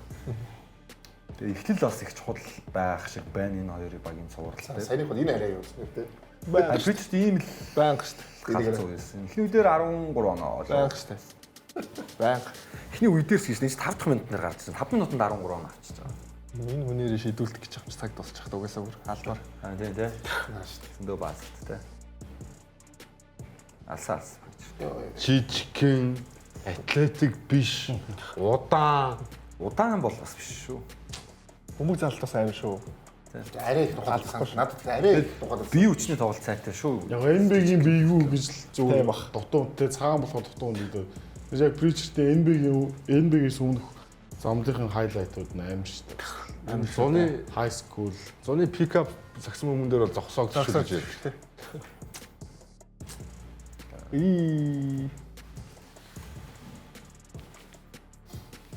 За нэг нөө шидэлтэн орсон бостоо. Уг нь Brown Tatum хоёр ихний хагас тийм сайн тоглож чадаагүй шүү дээ. Сэлгэнийхээ аваад ирсэн. Хэд хэлээ тийм ээ? 24 удаагаараас орсон. За тийм нөгөө дээрийн нөгөө анар бидний нөгөө NBA догс сүүлийн 3 дугаар дэрж байгаа. 23-ыг хийчихэл дуустдаг гэсэн 24 чул бүр дуустдаг юм билээ л тий. Тэгээд угаасаа нийт давталж байгаа давталгааныхын 60% нь 3 шидэж байгаа хэвээрээ л аа. Орохгүй бол зөв хожигддаг. Оруулахад авчихсан л да. Тэгээд одоо тийм бүсийг хоёроор гараад ингээд тэргүүлсэн багийн лидер нь байгаагүй ч гэсэндээ ингэж хийсэн гэдэг инхээр тоглолтын арга барил тэгэл хождог л сагсан юм шүү тий. Орландо тэгээ энэ багаас цуцсан юм шиг нэрээ тий. Тулгаа. Цуцсан бахаа. Детройт наамхан гэж утсан юм шиг тий тулгаа. Тэр бол тэгж бодож болно шүү дээ. Тэгтээ тийм эрсдэлтэй юм хийх юм уу л гэсэн юм би. 8-ын төлөө тоглох ч эрсдэлтэй шүү дээ. Аа яа. Эмбитийг унахаа лайт. Эмбит унаас урцсан юм тий. Тэгээд хоол онооны зүрх байна да. Сэрхгээ дараалал давталгаа оронгууд зөрөөл очиод Бостон урчалгыг оруулаад байсан. Эмбит бол зөндөө хийж тий. Хитрхи олдчихжээ тий. Тэ нөө олцсон. Ахад бич тоо. Энэ дөр гаднаас яваад юм шиг болон дээр. 30 донаа. Алтата. Jason Tatum бас 25 стэйшн авахгүй л явдсан шүү дээ. Ер нь 20 19 гэл. Өдөр 30. Сүүлийн тоглолтууд дээр тий. Тэрнээсээ дээшлэл хэлж юм да. Шидэж ингэ шидэж байгаа. Тэр талтаа 24 ингэ шидэж дуусчихсан.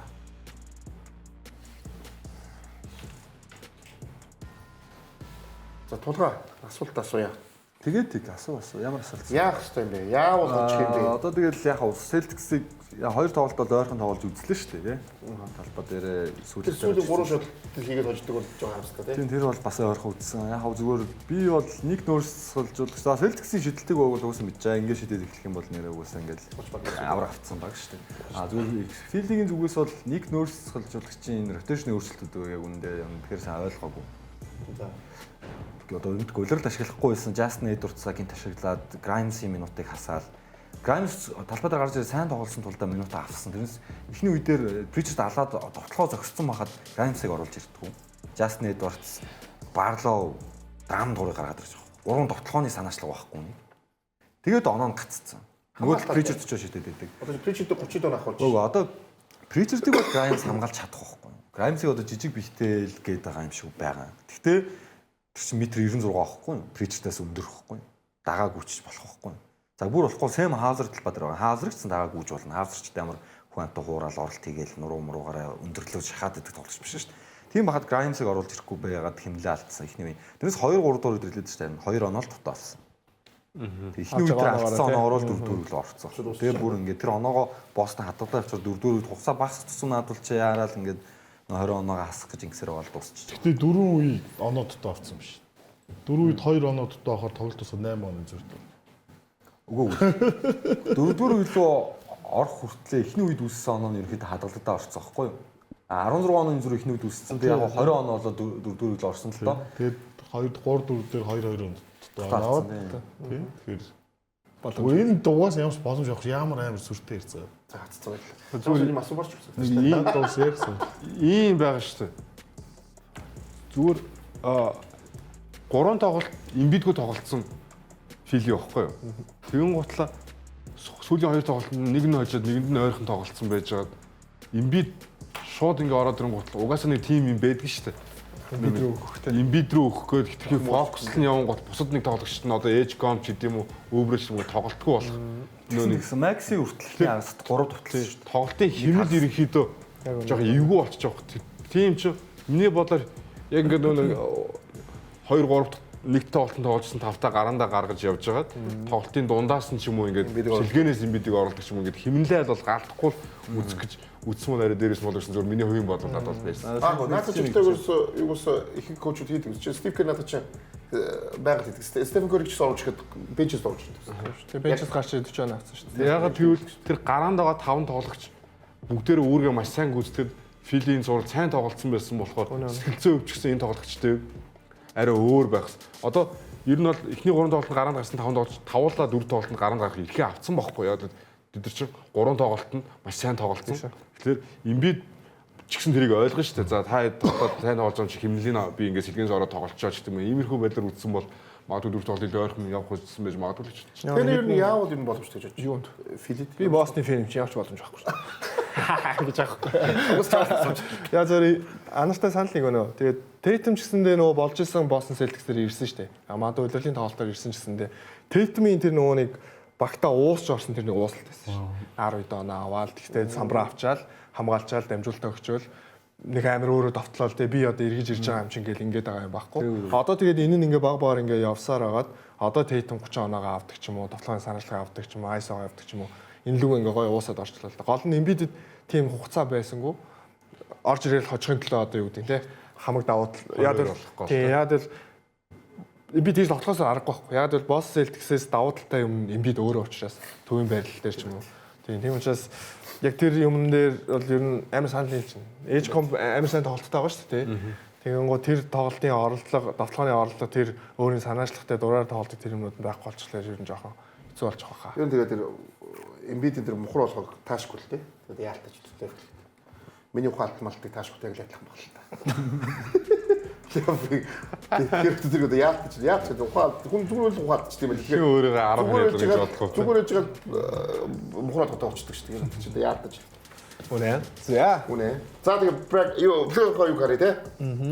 За мэдээж хамгийн түрүүлээ дөрөвнөө бол магадгүй окси дээр байгаа бох те. За манайш байна уу яах нь те. Дөрөвнөө 4-1-4-2. Энд дээр Lakers Rockets. Одоо маш хүн тоглолттой юм дээ Rockets. За Spurs бол 4-1 өхөө. Spurs одоо гişтэй. Spurs гişтэй дөрөвч.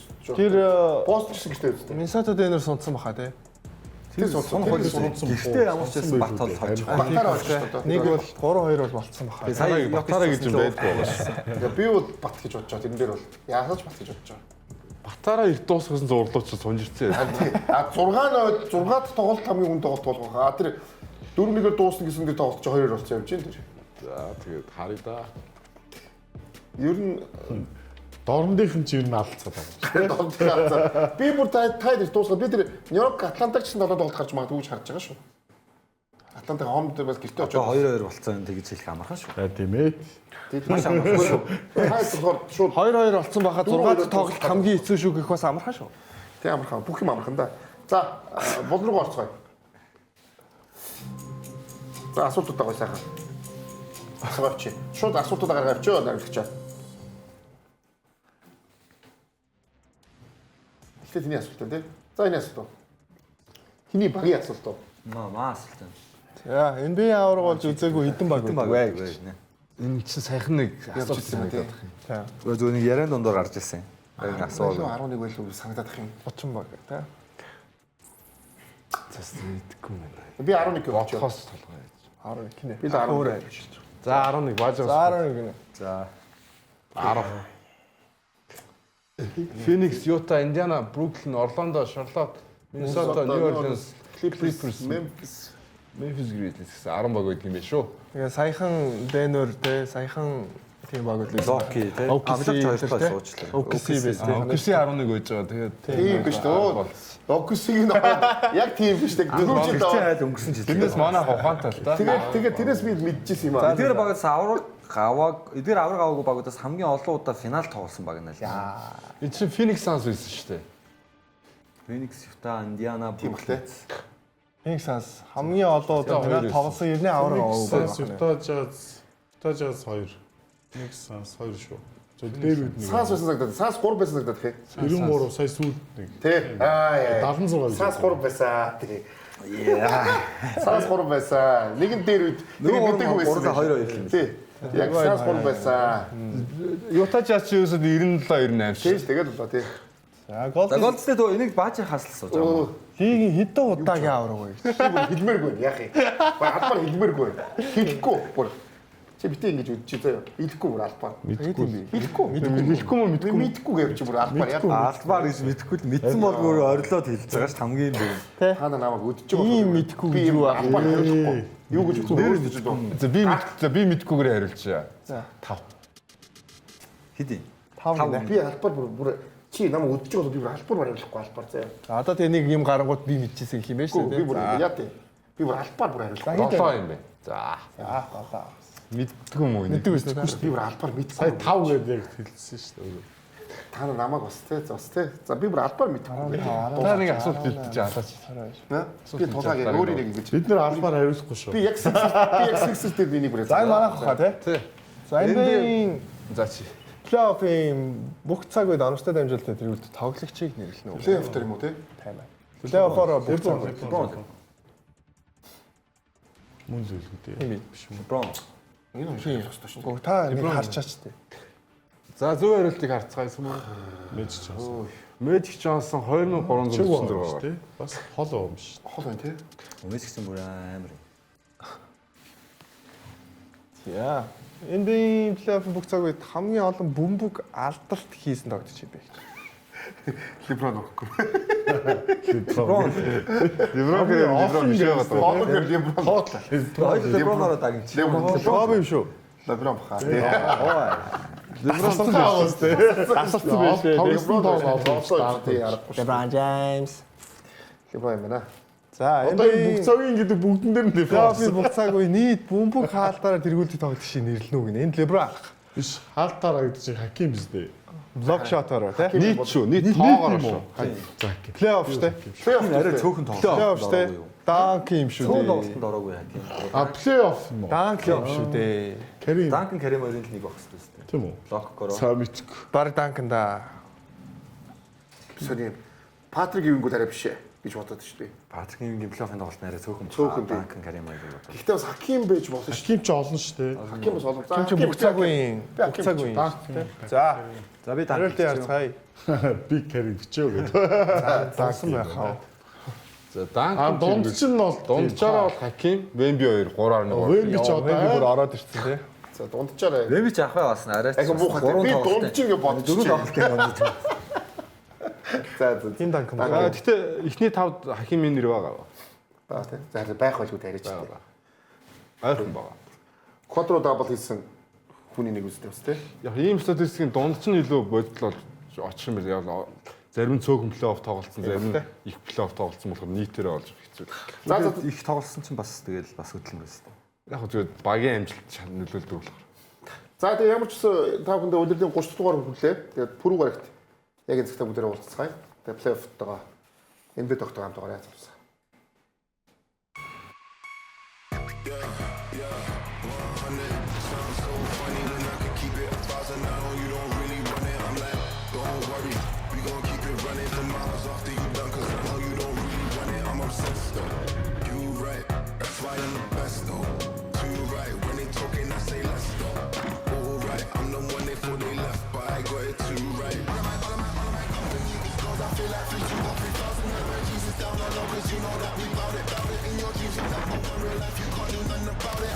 Say you the greatest, get your vision must be